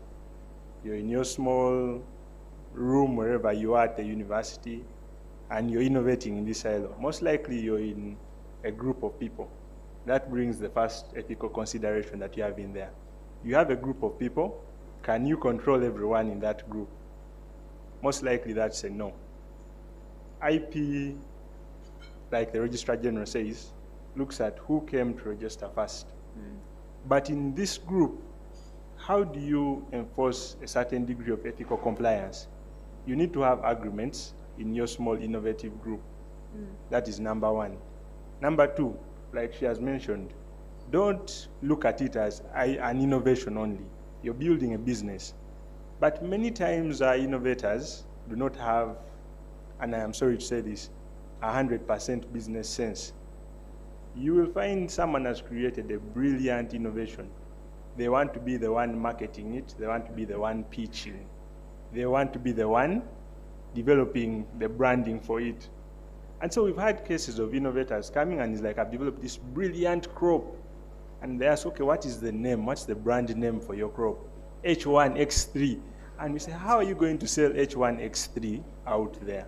So you need to also have the soft skill of having a team, building that team out there, but also understanding the social considerations. We focus so much on technological innovations, we forget the social impact of our innovations. Like she said, in the health sector, you can't just share data without the approval of people. If you have on your team someone with a different skill, a social scientist, who may not be your computer engineer or your software engineer, they'll be able to identify that key thing. If on your team there is a lawyer, they'll tell you, no, we are developing this device that probably removes ozone from the atmosphere. It is not going to be protected anywhere because that would kill the whole world. So innovators need to come out of their silos and start to look at how do we build our team to try and address all these different things that could fail us. The third, probably, that I would say is, again, in this thing that is innovation, she has mentioned it and Charlie has mentioned it. Impact is one thing that shows you that most likely this will have a market. People have done all sorts of brilliant innovations, but because the community that ought to absorb it does not see how it has an impact on them, it won't be accepted. So people shy away from certain things. So when you have a more all-rounded sense of innovating, in that it's not just the technical people who are here developing these brilliant things, but it's involving as many people as possible, you'll be able to avoid those ethical pitfalls. You'll be able to avoid the market rejecting your innovation. You'll be able to see, how do we get this to the market? So all those things have to be taken into consideration. But I think the biggest thing from my observation is the issue of managing how we innovate in teams. Because I'll just give an example. In 2017, we had some group that had won a certain innovation challenge. So they did a very brilliant thing and they won prize money. Somewhere in the mix, they had a falling out in how they handled the money. One guy decided to throw ethics out of the window, jumped on a bus, came to our office, filed for a patent. So the team continued innovating somehow. Remember, the falling out started with money. Now they no longer have IP. So 2 years later, they come, they want to file for the same patent. And we do our searches, and they're like, no, there's someone who came and filed for this a couple of years back. So out of curiosity, they filed for a search, and we give them the details. Then they come back after receiving the search result office. No, this guy was in our team. We didn't give him permission. And I asked them, where is your agreement as a team to work on this innovation? Because that would have been point one, the legal consideration of how do we nullify this guy's patent to get it back. Because the assumption here they are making is that everyone has the same ethical standard. But they would have been able to use an agreement to enforce that ethical standard. Thank you. Thank you, Mr. Ajit. So would you think, or do you believe that the reason as to why young innovators stay in their silos maybe is because they lack the money, and that's why usually you find them going out to find the funding, and at the end of the day something happens to their IP and it goes down the drain?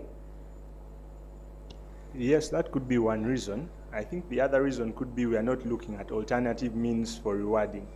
I happened to, prior to joining the IP office, I worked in the innovation field. I and a couple of friends, for a couple of years, ran with an innovation we came out of campus with. So we didn't have money, and we were just using sweat capital. Sweat capital is where we are calculating how much are you putting in time. And on the basis of that, everyone had a certain share of the company that was rewarded based on that sweat capital. So there are different ways to try and reward. Equity is one big way to reward if you do not have money to give immediately. And we've seen this being used in different places. Some of the biggest innovations or innovative companies that we see out there, the Googles of this world, are based on that. They started in a garage. Someone said, okay, me, I have 49, you have 51 because you're the one who brought us the garage. You're the one coding the thing, you have your 51%. Something like that. Yeah. You have equity. So that when the thing now breaks off, there is a value that you can attach to that equity. To what you did, there is that value. So I believe it would be an opportunity, for example, to get someone from the legal side and say, we have this innovation, we want to go this far. We shall give you 5%. And in the innovative world, surprisingly, 5% can be huge, given the current value that we have for IPs and innovations out there. 5% can be a game changer. So bring someone on, even if for just reading your agreements and you've given them that 5%, you do not have to have the money immediately. You're using equity. That is one option. The other one is deferred payment. So in the event we achieve these targets, maybe we'll be able to assign you the equivalent value for the work you've done. If we attain a $1 million valuation, then we can start paying you equivalent of 5% for the work that you gave us.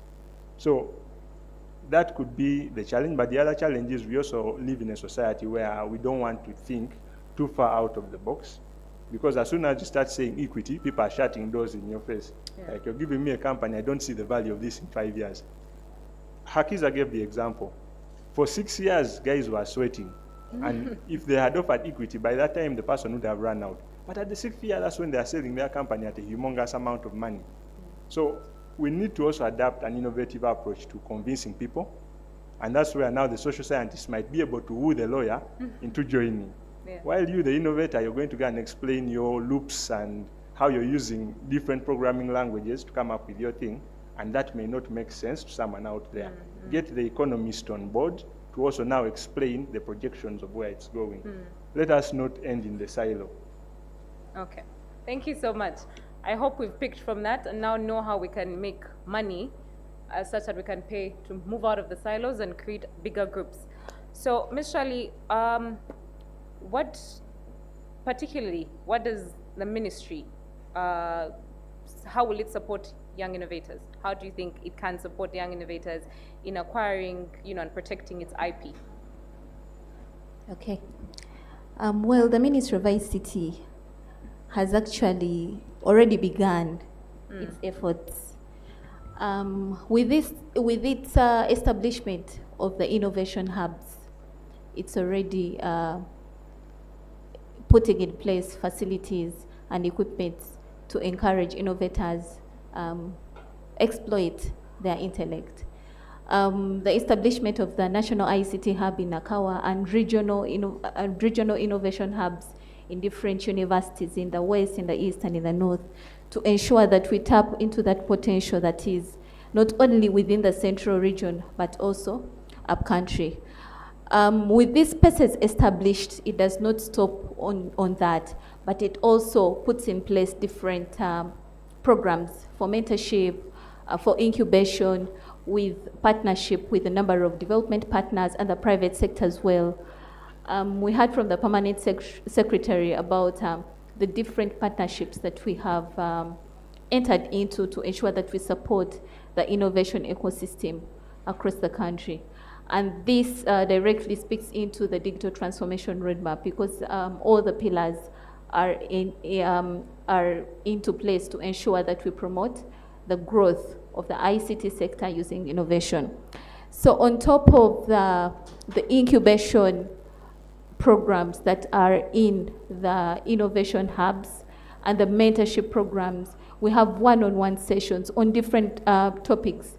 Bonita has spoken about the soft skills, and these experts are brought closer to the innovators so that they can equip them with those skills, things to do with communication, marketing, and a number of other skills that will enable these innovators move their innovations a step further. The ministry has also made its position in ensuring that intellectual property awareness is out there, spreading knowledge and resources in line with intellectual property. And this has been made possible through the intellectual property clinics. We've carried out a number of intellectual property webinars, and all these are, some of them are physical, others are hybrid, but to ensure that we can tap onto the unrecognized or the less recognized innovators within our communities. And this brings about the aspect of gender. Just like Mr. Patrick said, intellectual property, tesosola. So, and as we promote IP and putting in place these different platforms, it ensures that both men and women can utilize the platforms that are put in place so that they can grow and so that they can be in position to commercialize and earn the best out of their IP and out of their innovations. In terms of policy advocacy, the ministry is promoting the utilization of the already existing policies, the copyright laws in place, the patent acts, as well as the national IP policy that was developed in 2019. We are also developing the national ICT intellectual property guidelines that are particularly going to guide our ICT innovators in terms of ownership and proper exploitation of their IP. If you have got into an agreement or engagement to develop a system or to develop an application for the government or any development partner or an investor or a collaboration, what are the best practices that can enable you not lose out on your IP?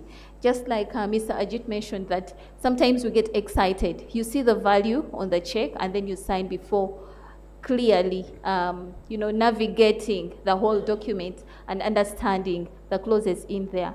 So the guidelines are put in place to ensure that the innovators are guided, and then also my office and department, as under the research and development department, we ensure that we reach out to the innovators and take them step by step, issues to do with identification, assessment, and protection and proper management of your IP.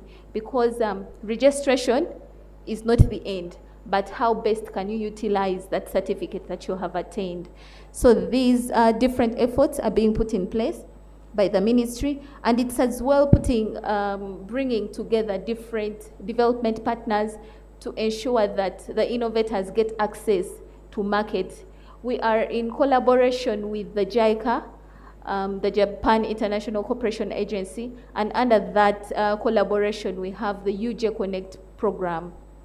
This program has a number of outputs, but amongst which there is a business matchmaking component whereby we bring innovators together with successful businesses that are willing to bring them on board or give them business. So these are the different efforts that the ministry is putting in place to ensure that we can grow and support our innovators more. Yeah. The Registrar General talked about the Intellectual Property Fund for women, and that is quite exciting. And it's this that we are going to try and pursue and write around, talk to our development partners, and ensure that we can get funds to support our innovators in terms of registration and proper management, so that they can be in position to access the resources, to access the experts, the expertise, the consultations, and all that. So it is a good thing that it was mentioned by the Vice Chair herself from the WIPO, and we are going to use this as a basis to write and advocate for this support to be attained to us, maybe from the WIPO itself. Thank you so much.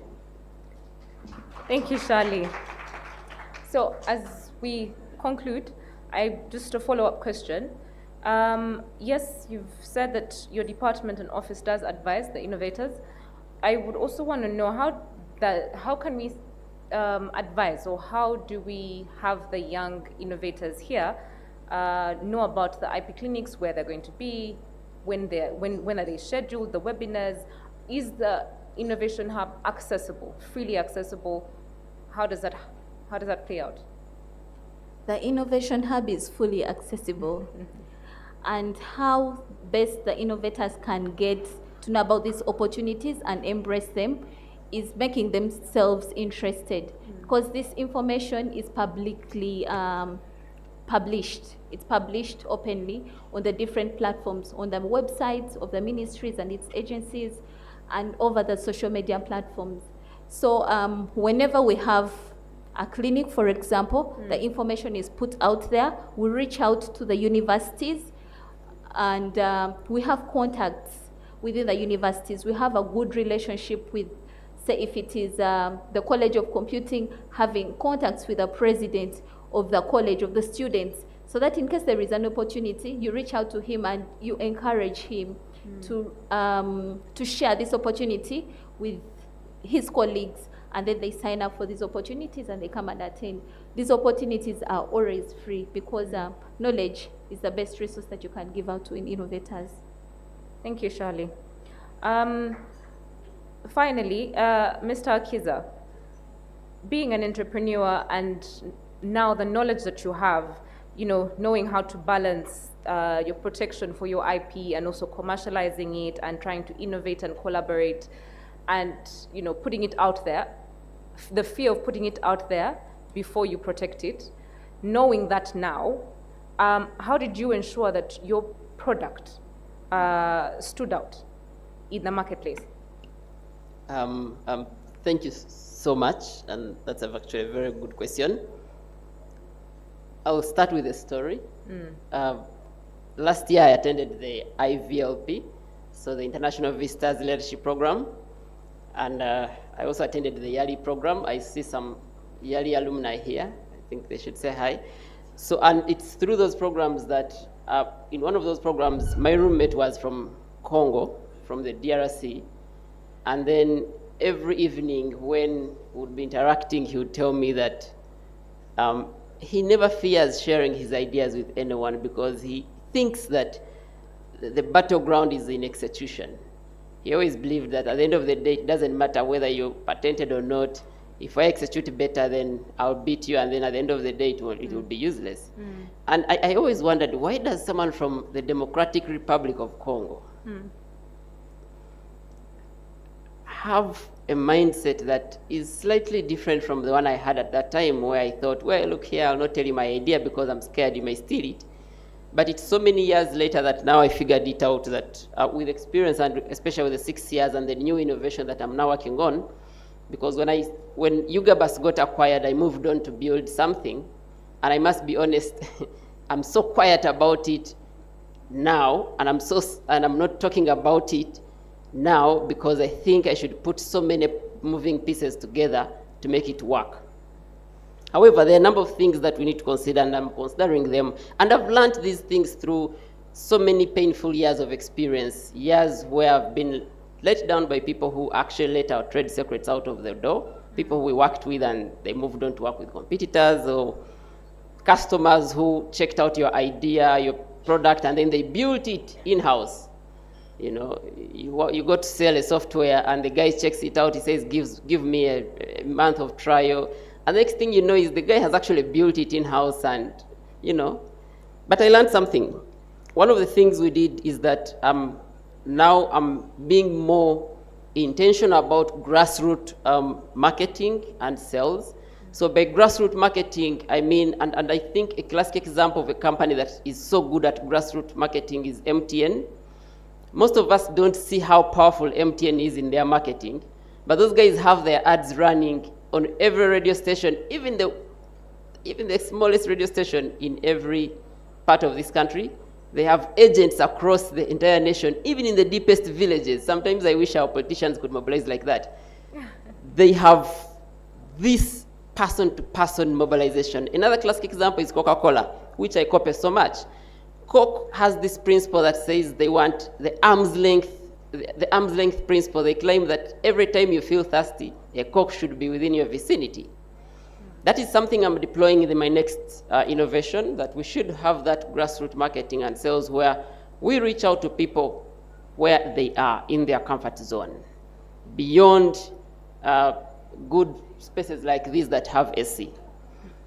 The other thing is that we are now I've learned that building a brand that is recognizable in the person's subconscious mind. We all know those brands that we grew up knowing, like, for example, I'll use an example of what a classic example, Colgate. I'll use Colgate. It's something we've used from, I think, for so many years. It's only later on we realized that actually Colgate was a type of toothpaste and not toothpaste itself. So now I'm trying to say we build beyond the brand and build a brand that is actually recognizable. The other thing is the confidentiality agreements. Now, the first document we sign in startups is the NDA, you know, and the NDA usually seems like, you know, it is some document, you put your signature to it and things are okay and you know, until so many months later or years later, it comes back biting, and then you realize that, oh my God, I should not have signed this agreement, especially when you want to move on from that particular company. I'll give an example. Recently, I spotted a very good person who I wanted that person to join my team. And then I tell them, hey, you know what, I'm working on this, I want you to join my team. And the guy tells me, Hakiza, I have a non-compete clause in the NDA I signed, and this will go on for 2 years. Can you wait for 2 years? I said, you guys, 2 years, I can't wait for 2 years. And I'm like, can't you break it? I'm like, no, I can't break it. So you see, now that is protecting whoever made him sign that NDA. Otherwise, he was gone. I was offering him better money, better incentives. I was giving him a flexible work schedule. The people who work with me don't work 8 to 5. They work when there's a task. You can work at midnight, you can work wherever, you can work on Sunday or anytime. Really, we try to stay away from the normal day-to-day standards that have been set by the imperialistic culture of come to office at 8 and leave at 5. Those are startups. I'm not saying if you work in the civil sector, you should do that. Because I want, when I walk into that public office, I want to find you there. Then also, I'm now learning to do selective sharing and licensing, because you see, guys, if I liked, I think I saw a clip of Honorable Muhammad in Sereko yesterday saying that if a business in this country decided to pay every tax, it would close. Now, even me, I would say, if a business decided to pursue every single license needed in this country, it would not take off at all. So now I'm deciding to do selective sharing and selective licensing. We ask ourselves, what license can we pursue now, and what license can we pursue later? I'm not saying we'll not do all those kinds of licenses, but I'm saying that we do selective licensing. And I'm always in so many discussions with the people who advise me on my legal issues. I'm not a lawyer. And they're always telling me, but Hakiza, why don't you go back to school and study law? And I'm like, no, I'm here to change the world using entrepreneurship. We change the world, Hakiza. Even us, the lawyers, we change the world. Thank you. Yeah, actually, you really, really do. Yeah. Then the other final thing, so that I don't take so much of our time, is that we do regular IP audits and reviews internally. I control a team of 15 people directly. Now, 15 people actually talk to me every single week. Some of them may not meet me for like 2 months, but they talk to me virtually every single week. Of the 15, there are measures we've put in place to make sure that none of them becomes what he mentioned, the prodigal son, a word where someone becomes the bad egg. Back in the day, we would say the kawukumi. But we try to keep a certain audit system that keeps everyone in check and all of us focused on the goal that makes sure the business moves forward. I mean, you can imagine, we've been working on this new business for the last 6 months and I've not seen it anywhere. At one point, it became so intense that we had to ask ourselves, what are we exactly doing? The final thing is that we actually do IP education and training to our team. Now, not everyone on the team, but those we believe hold information that is actually detrimental in the success of our business. You get it? I'll tell you for a fact, and I promise you this. It took me 6 years to build Yugabus and get it acquired. I do not want to sacrifice the next 6 years of my life building a business. I'm growing old, I'm having a family, I'm becoming this and this. Back then I was young, 6 years was nothing. 6 years now is a lot of time for me to throw away to another venture. I want it shorter. Like Elon Musk says, if you decide to do something in 6 months, you'll actually do it in 6 months. If you decide to do it in 1 month, the same exact thing, you'll do it in 1 month. And I want to do that. And to do that, we need a team of Navy SEALs. And I really do not think that at the end of the day, the entire IP thing can be pursued and implemented and we commercialize it if the people on our teams are not walking the same path with us or they are not very well educated or trained to be able to see what you're actually seeing.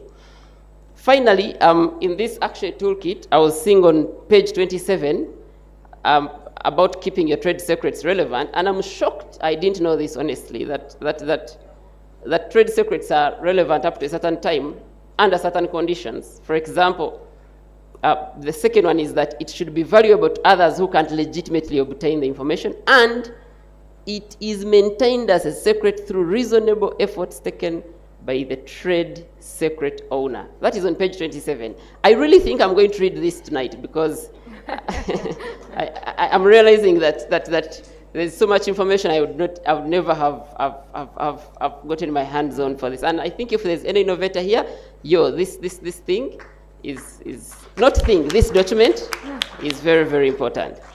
Otherwise, beyond that, I really had that to say. And thank you for correcting me. Lawyers change the world too.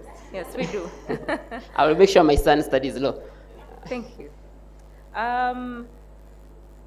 So we've come to the conclusion, but I want the last communication to come from Bonita. I just want to know, also from your perspective, what advice do you give to young innovators, since you are also one of those innovators that has actually put something out on the market and it has, worked out. How did you get there? What is the process, and what are you advising them now, looking at what we've discussed today?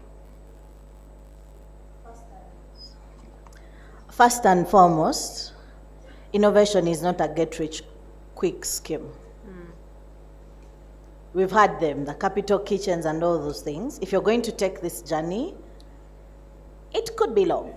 Mine was 7, his is 6. We know Fundi Bots is what, 13 now? Yeah, 13. Rocket Health is 12? 12, yeah. 12 now. So if you're looking at the quick fix, then this journey is not for you. Then to be open to learning. And it's extremely important to learn to deal with failure early. Because in this journey, you will fail a lot. By yourself, you make mistakes. The people around you will help you make mistakes. Your family will tell you that, get a job. Get a job, this thing, you can always build it later. But you see, there is power in time. I'm sure that if I applied for that patent today, I wouldn't get it. because now there is so many people building what I was trying to build. But 10 years, it was important. So there is power in time. And one of my mentors told me there's no such thing as luck. It is opportunity meeting the prepared. What are you doing to prepare yourself for when that stroke of luck strikes? I usually give this example. If you got an opportunity to go to Italy tomorrow and you don't have a passport, will you go? No. But everything was sorted. They're telling you, no, just take your passport to the embassy, you pick it tomorrow, then you get your flight. So as a young innovator, what are you doing now that will put you at an advantage in 2 years, in 5 years, and all that? The work I'm doing now is may not be directly related to software engineering, what I studied. But the experiences I went through is what is putting me at an advantage now. We got that patent after building for 5 years. Does that make sense? So what are you doing now that when some weird random opportunity collides with you, is going to put you at an advantage? Number 2, invest in yourself. Keep on learning, keep on learning. I always tell people I'm a knowledge junkie. There are things I know that I'm like, okay, maybe why did I pick that? But I'm always hungry for knowledge. You never know when you're going to need this. When I was working on my innovation, I went and learned how to focus a microscope, how to prepare a blood slide, understood staining and all these things. But because I have that information, when I am speaking, sometimes you could mistake me for a medical personnel. I am not. And I'm not saying that go back and learn everything, make the right partnerships and collaborations, but have the sufficient knowledge. We are in the age of AI. But a lot of us are now just hearing about it, making fun about it. Some of us are not even using ChatGPT in our daily lives. Meta recently released something where you can have a conversation on WhatsApp. What are you doing beyond just interacting with that AI? What are you doing for yourself? What skill are you acquiring? One of the next big thing will be AI prompter. Will you be the person, or you will still say, those things are for no? When with the advancement of technology right now, you don't need to be a core techie. You don't need to do the 4 years that we had to do. What are you doing for yourself that your future self will thank you for? Lastly is, it's okay to fail, but don't stay down. And from that, thanks to the advancement of technology, thanks to all the mistakes I made, right now we are back. What are we building? We've realized that there's all this medical image data lying around, but people are not making sense out of it. So we are back in the game. And what are we building? We are trying to build, we are still in the research and development process of building a platform where we can have all this data, where first and foremost researchers, academics are able to upload and share medical image data. We'll do the right data protection and stuff. Why this? Because when I was starting out and needed images to train my algorithm, I went to the biggest sickle cell research center in Chicago, and they still didn't have data to avail me with to develop my algorithm. That's why I had to go into data collection, which I didn't do right. So now we don't want other people innovating in the healthcare space to go through the same trouble. And while we're doing that, how do we intend to make money? We want people to be able to share, we want people to be able to do collaboration. How are you able, different doctors across continents, how are they able to give input in an image in real time? We believe that this will make it very easy to diagnose complicated cases. Then we also want to, if you have this data set and you want to make sense of it, you can pay to have it uploaded on our platform so that we run the annotation for you. We help you figure out all these complicated things and for you just focus on getting your results. Also, we look at playing around with the power of AI. AI is going to change this world, and if you're not ready, you're going to become defunct. Yes. So we believe that you are going to stick to be able to build a tool that diagnoses and interprets data accurately and in a very timely manner. Thank you so much. Thank you. That marks the end of our panel discussion. I want to thank each and every panelist that's here, from the ministry, from URSP, and the individuals that have actually had their innovations protected and they're out there on the market. Thank you for your advice and guidance. I hope we have taken notes. I hope we can reach out to them in case you need any more advice. They're very, very available. And also, please, yes, in your need to learn, please, I know they always say the client is very hard to advise. When a person comes and they want advice, omugaga tafugika. So usually it's very hard to advise someone. Please pick a leaf and let's all yearn to learn. Thank you so much. Let's move on to the next. All right, that was magnificent. Ladies and gentlemen, one more round of applause for our panel. I want to avail a Q&A session, but I feel like everything has already been said and done. Do we agree? All right, so let's clap for our panel again. Ladies and gentlemen, allow me take the honor of inviting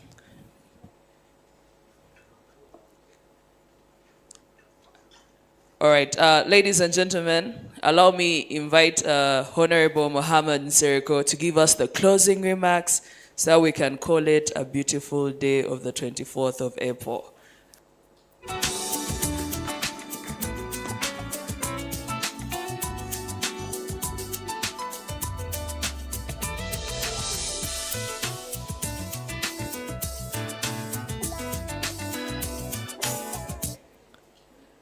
Honorable, this way. Yeah. You know there is a meme that says this way. I'm like, no, this way. All right, a round of applause for Honorable Mohammed Nsereko. Thank you for joining us.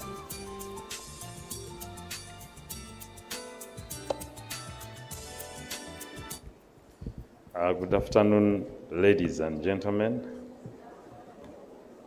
You seem to be hungry. Good afternoon, ladies and gentlemen. I think you've sat for so long.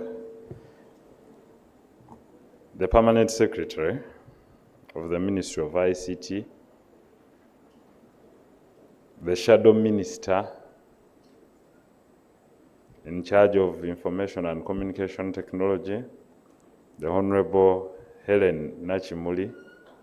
I think you should stand up so that those opposition voters know their shadow. The minister in waiting in the future government. The Honorable Abigaba, Member of Parliament from Kamwenje.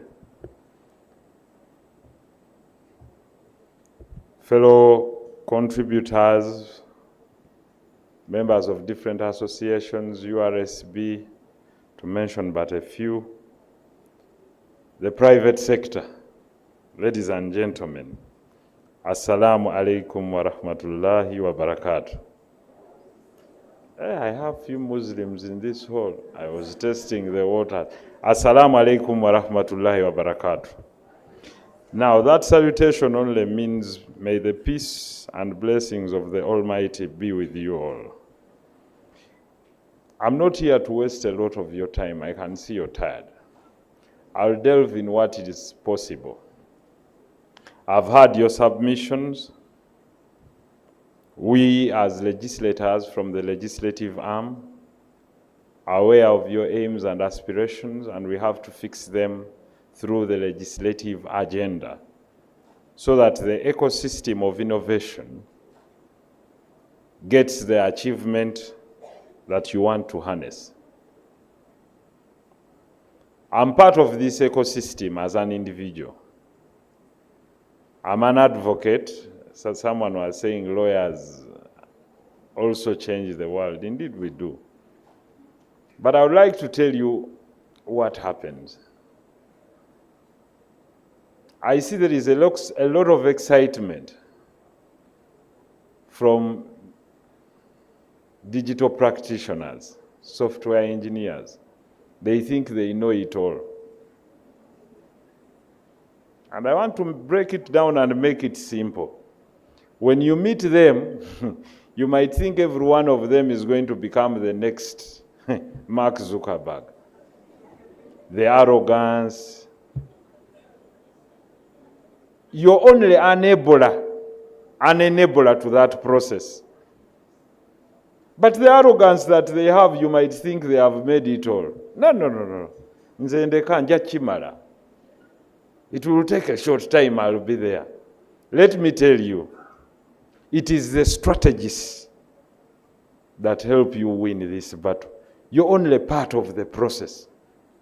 By the way, the most paid people are not even the software engineers. You're part of the ecosystem of the mechanics who help produce that BMW or Mercedes-Benz.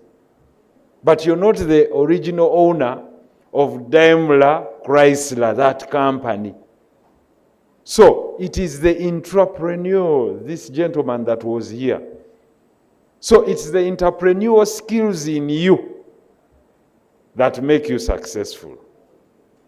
Now, this is where I want to wake you up from the slumber of where people think when someone is a computer scientist, they have made it. You'll walk on foot, you'll grass around, you'll have nothing.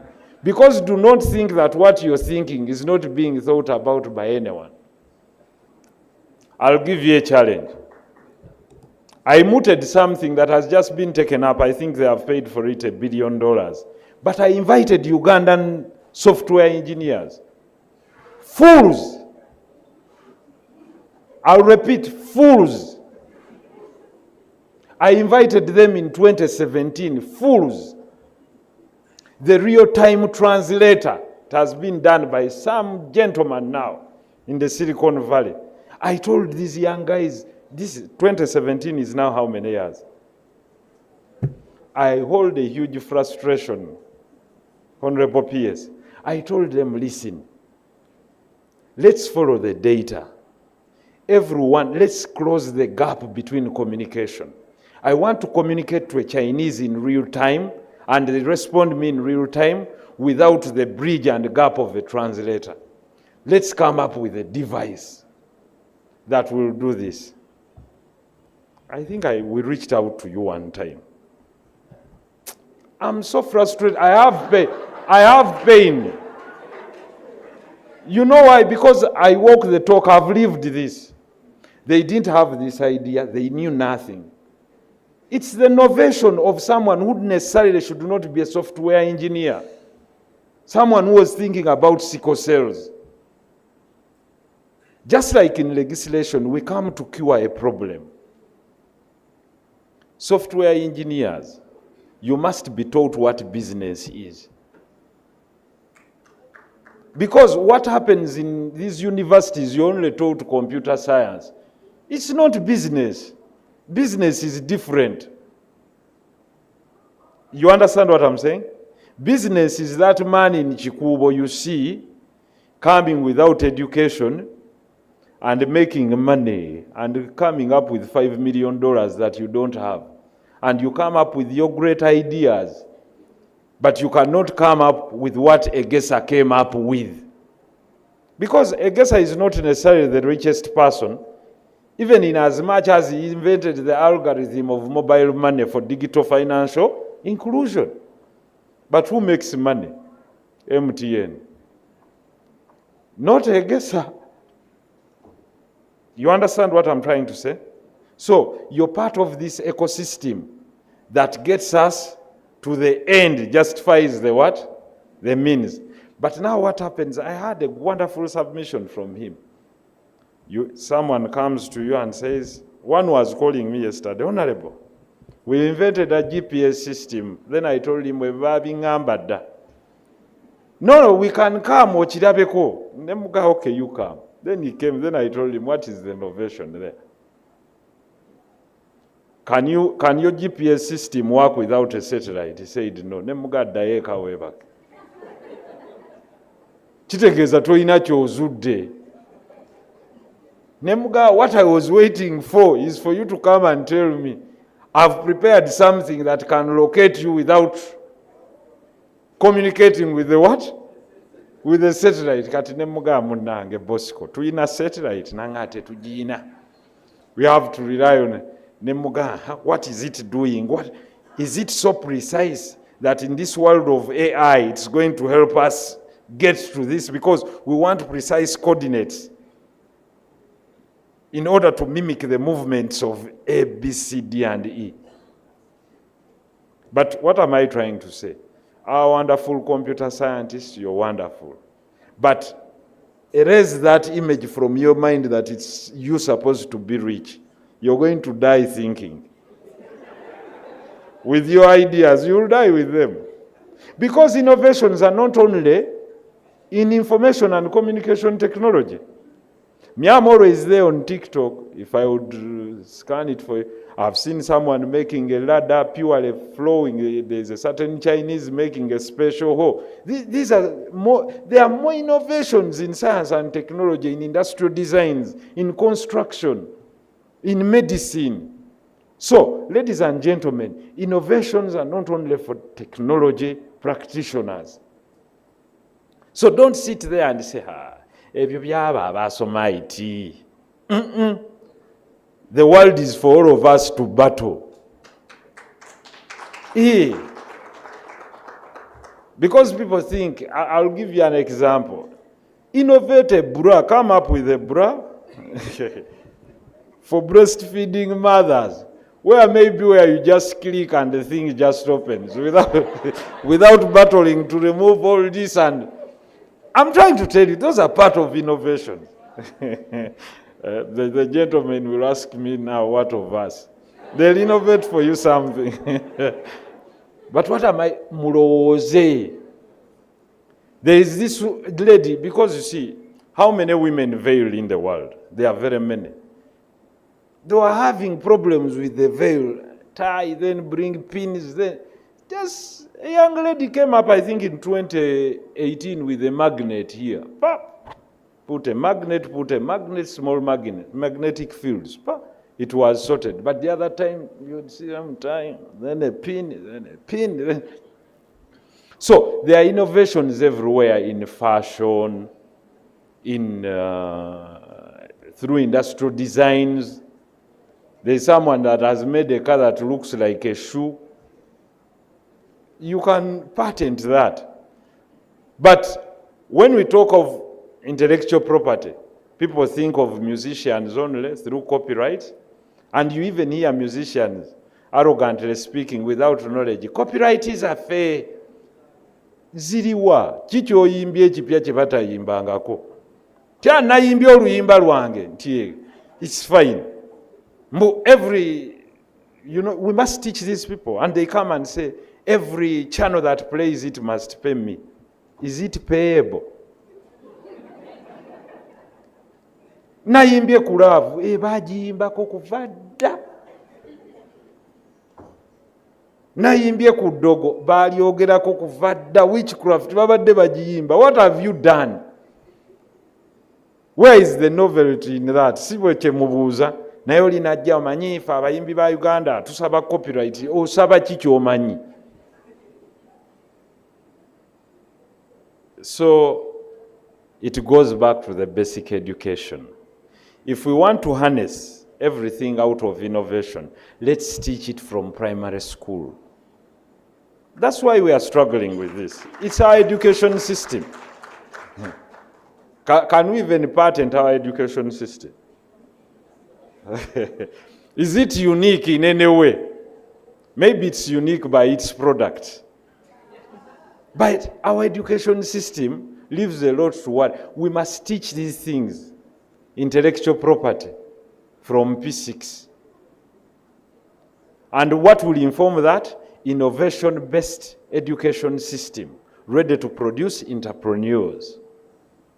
If we don't do that, we are wasting time, even if I teach you at university level. Then someone tells you, go and make a small write-up. Then you find that a university student cannot write 10 words of what they are taught. They can't describe what they are saying. Then they say, Sebo mpandikira. But this one says, I have a degree, I have a bachelor's, I have a master's degree. So there is a problem. And that's the same thing I was talking about taxation. You find someone has a university degree, but says, emisolo nga tetugitegeera kubanga temwagisoma. Because day-to-day life, the only way you interact with government is when it's taxing you. Awo nkambwe nnyo, wasasudde omusolo, olinda ki? Omusolo gwaffe tugwaga. But now it has changed, it is coming to you to show you how you can make money and definitely broaden the tax base. For me, that's a fair deal. Mutuwe naffe tubawe. But what we are trying to talk about here, without wasting a lot of your time, I hope I'm not boring you with my submission.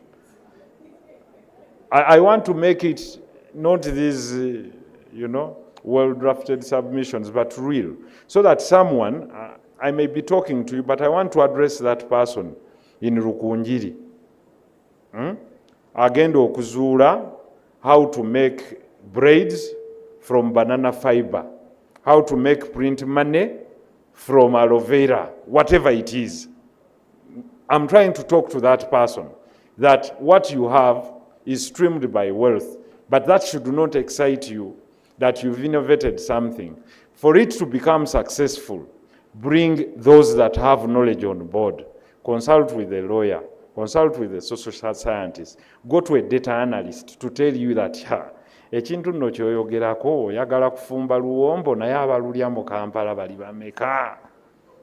Naye olinaga nze oluwombo lwange luwooma, kituufu luwooma. But ojja dweriira kubanga these people cannot afford what you're talking about. The cost of oluwombo is so. The other lady, I'm sorry, was talking about, they were asking, where is the business sense in what you're saying? Because they're asking you, yes, you're coming out for philanthropic reasons. How many people have sickle cells? Sente zaffe ziviirayo wankuteekemu. Yeah. Can you compare those to those that are prone to getting diabetes? How many are diabetic, and what is the trend from non-communicable diseases? So if I'm an investor, you call them venture capitalists. Why would I invest money in sickle cells when the data shows mu Uganda baliyo 2,500? But when I look at the trajectory of stats that I have, high blood pressure, 6.5 million. Where do I put my money? With someone who has invested in something solving or deterring the acquisition or a blood thinner.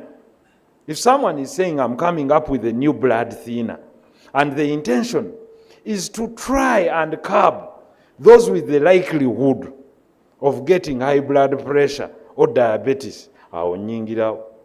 Waliwo n'empiso gye nalabye ey'okwekoza oba bagiyita something magnitude something tude something.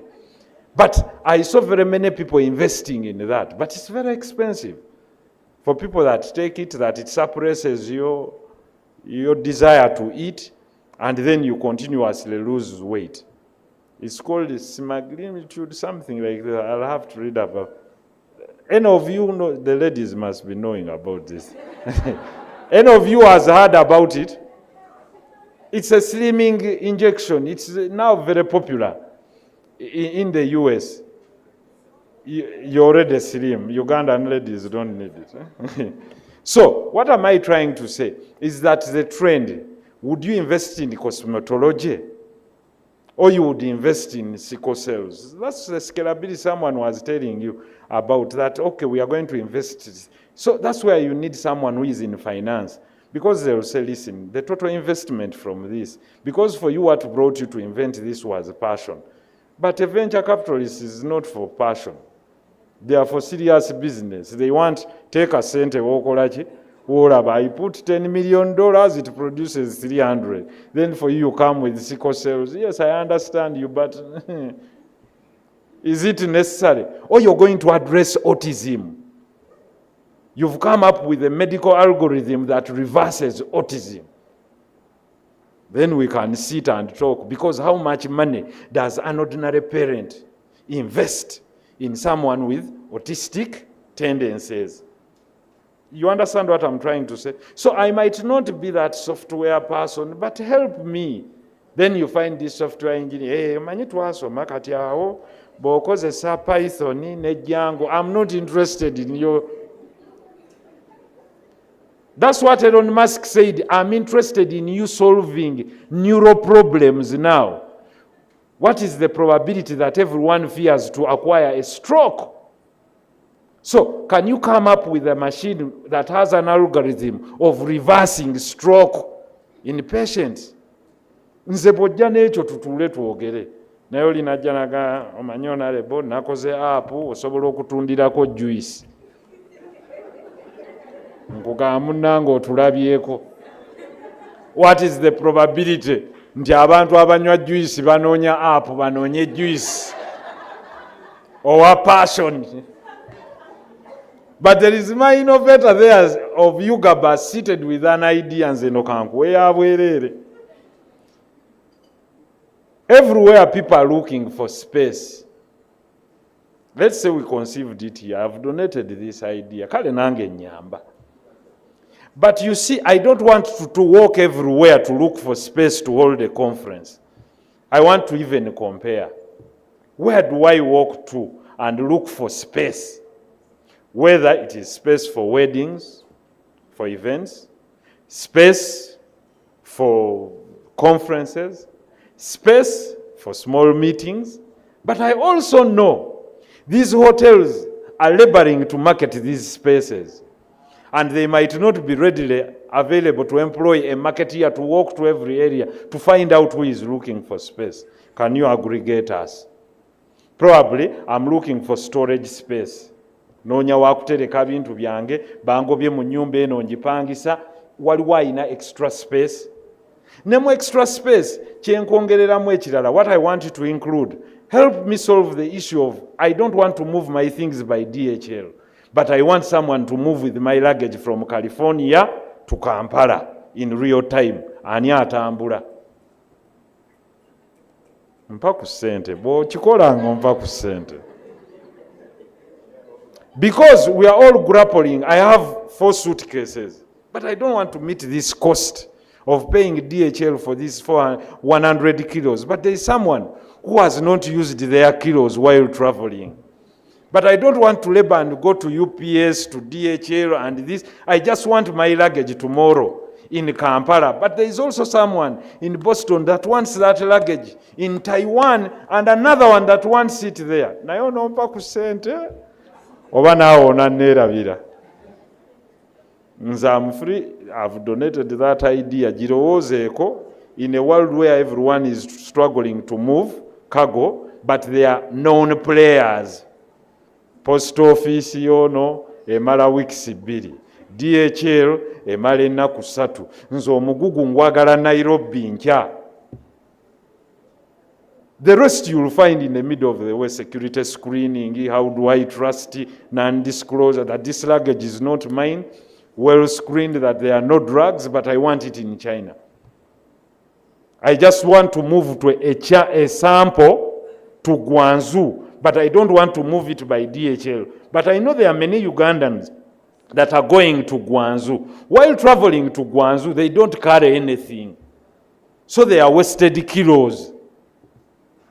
But I also want to get my sample of these curtains made in Guangzhou. I can give this Ugandan $200 rather than waiting for 3 weeks. Munsonyiwe.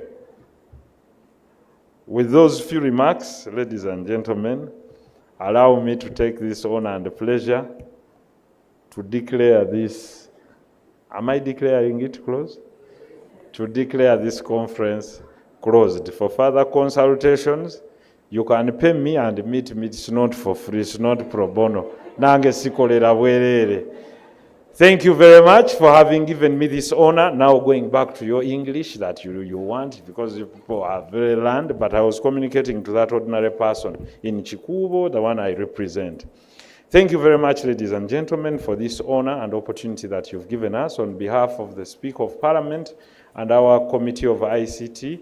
Allow me to extend our sincere appreciation for this noble duty that you've conducted. We shall continue to support you in all ways through our legislative agenda and execution at the executive level in form of support. Thank you as we deepen and widen our integration for God and my country. God bless you.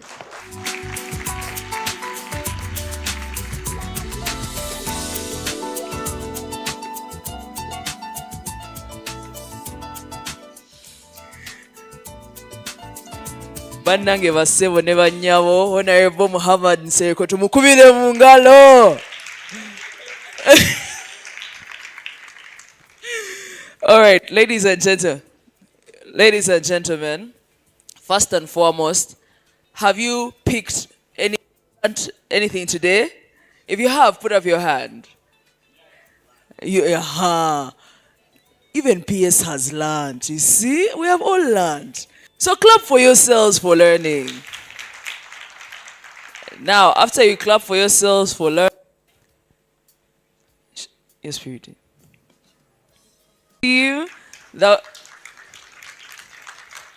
Shali, they should play you a song. Shali, stand up and we clap for you. This is very good. Aha. Okay, so we shall go outside and take a group photo, and then we have refreshments here and there. Feel free to stay around. We have consultations being done by KTA, by Patrick, and also Honorable said he can consult, but at a fee. And then we also have services at the National ICT Hub. Thank you very much. My name has been Brandy Valentine Azeire. Oh, it's still the same. My name is Brandy Valentine Azeire, Communication Officer, Ministry of ICT and National Guidance. And you can follow us on all platforms. Also, we are trending at #1 on Twitter, on X. Okay, so we are trending. Yeah, let's take the group picture here. We're going to take it from here. Yeah, the outside is, there's not enough light. Yeah. I would like to...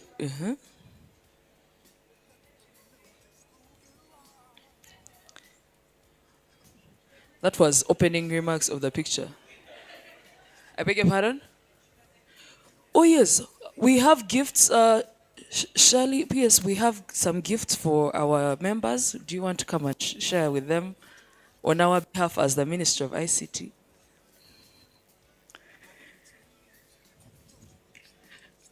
DJ, give us some music. But DJ, your money reduced a long time ago.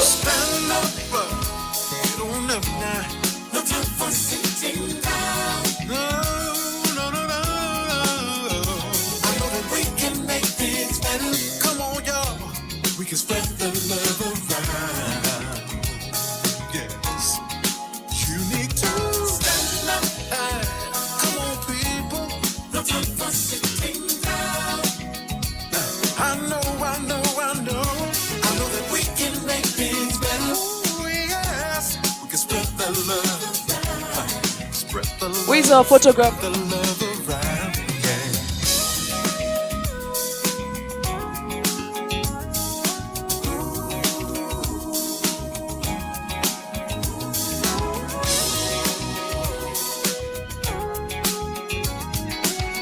When you stand, you don't sit, because we are going to have a group photo. So, Honorable.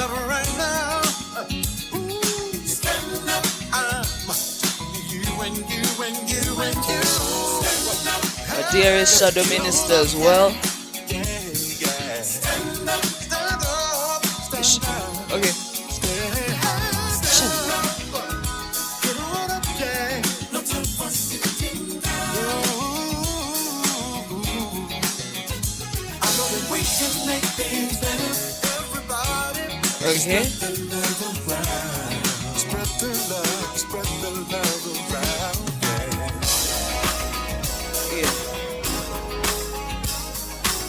Our partners, let's all stand up and then we join with this picture. Have we all received our gifts? Shani, more gifts. Let's wait. Yeah, with the partners. People, let's take the group picture on our feet. On our feet. Let us organize ourselves around here.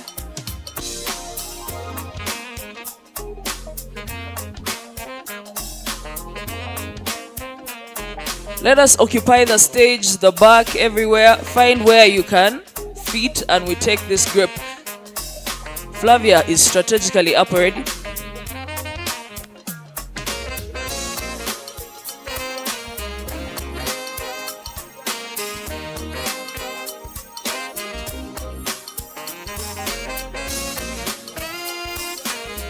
Okay, let's group in.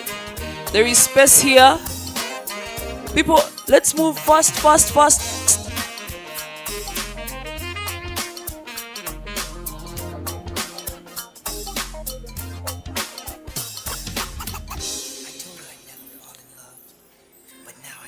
We're going to do 3. Okay.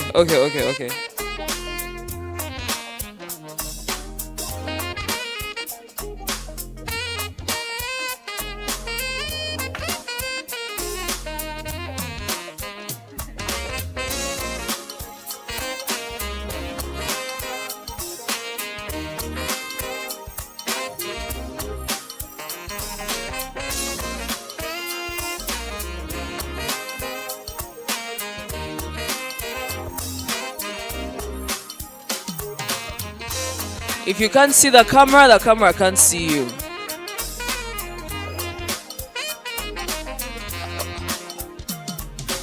Okay, I'm going to count from 5. Are we ready? Yes, please. We have what? Can't we just pull the whole table?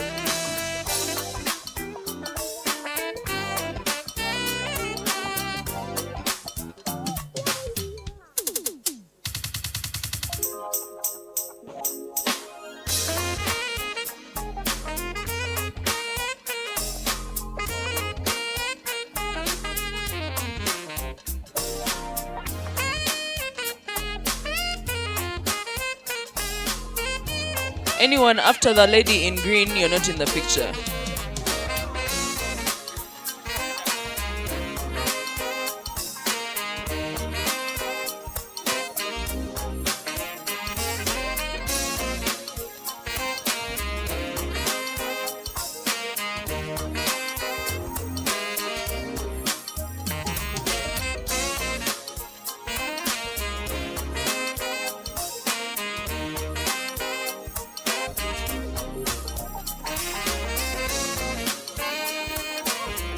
Yes.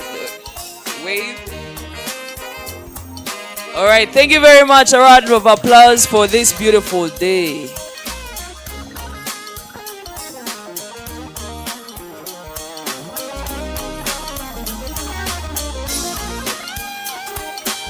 You're watching AYIT TV, empowering you.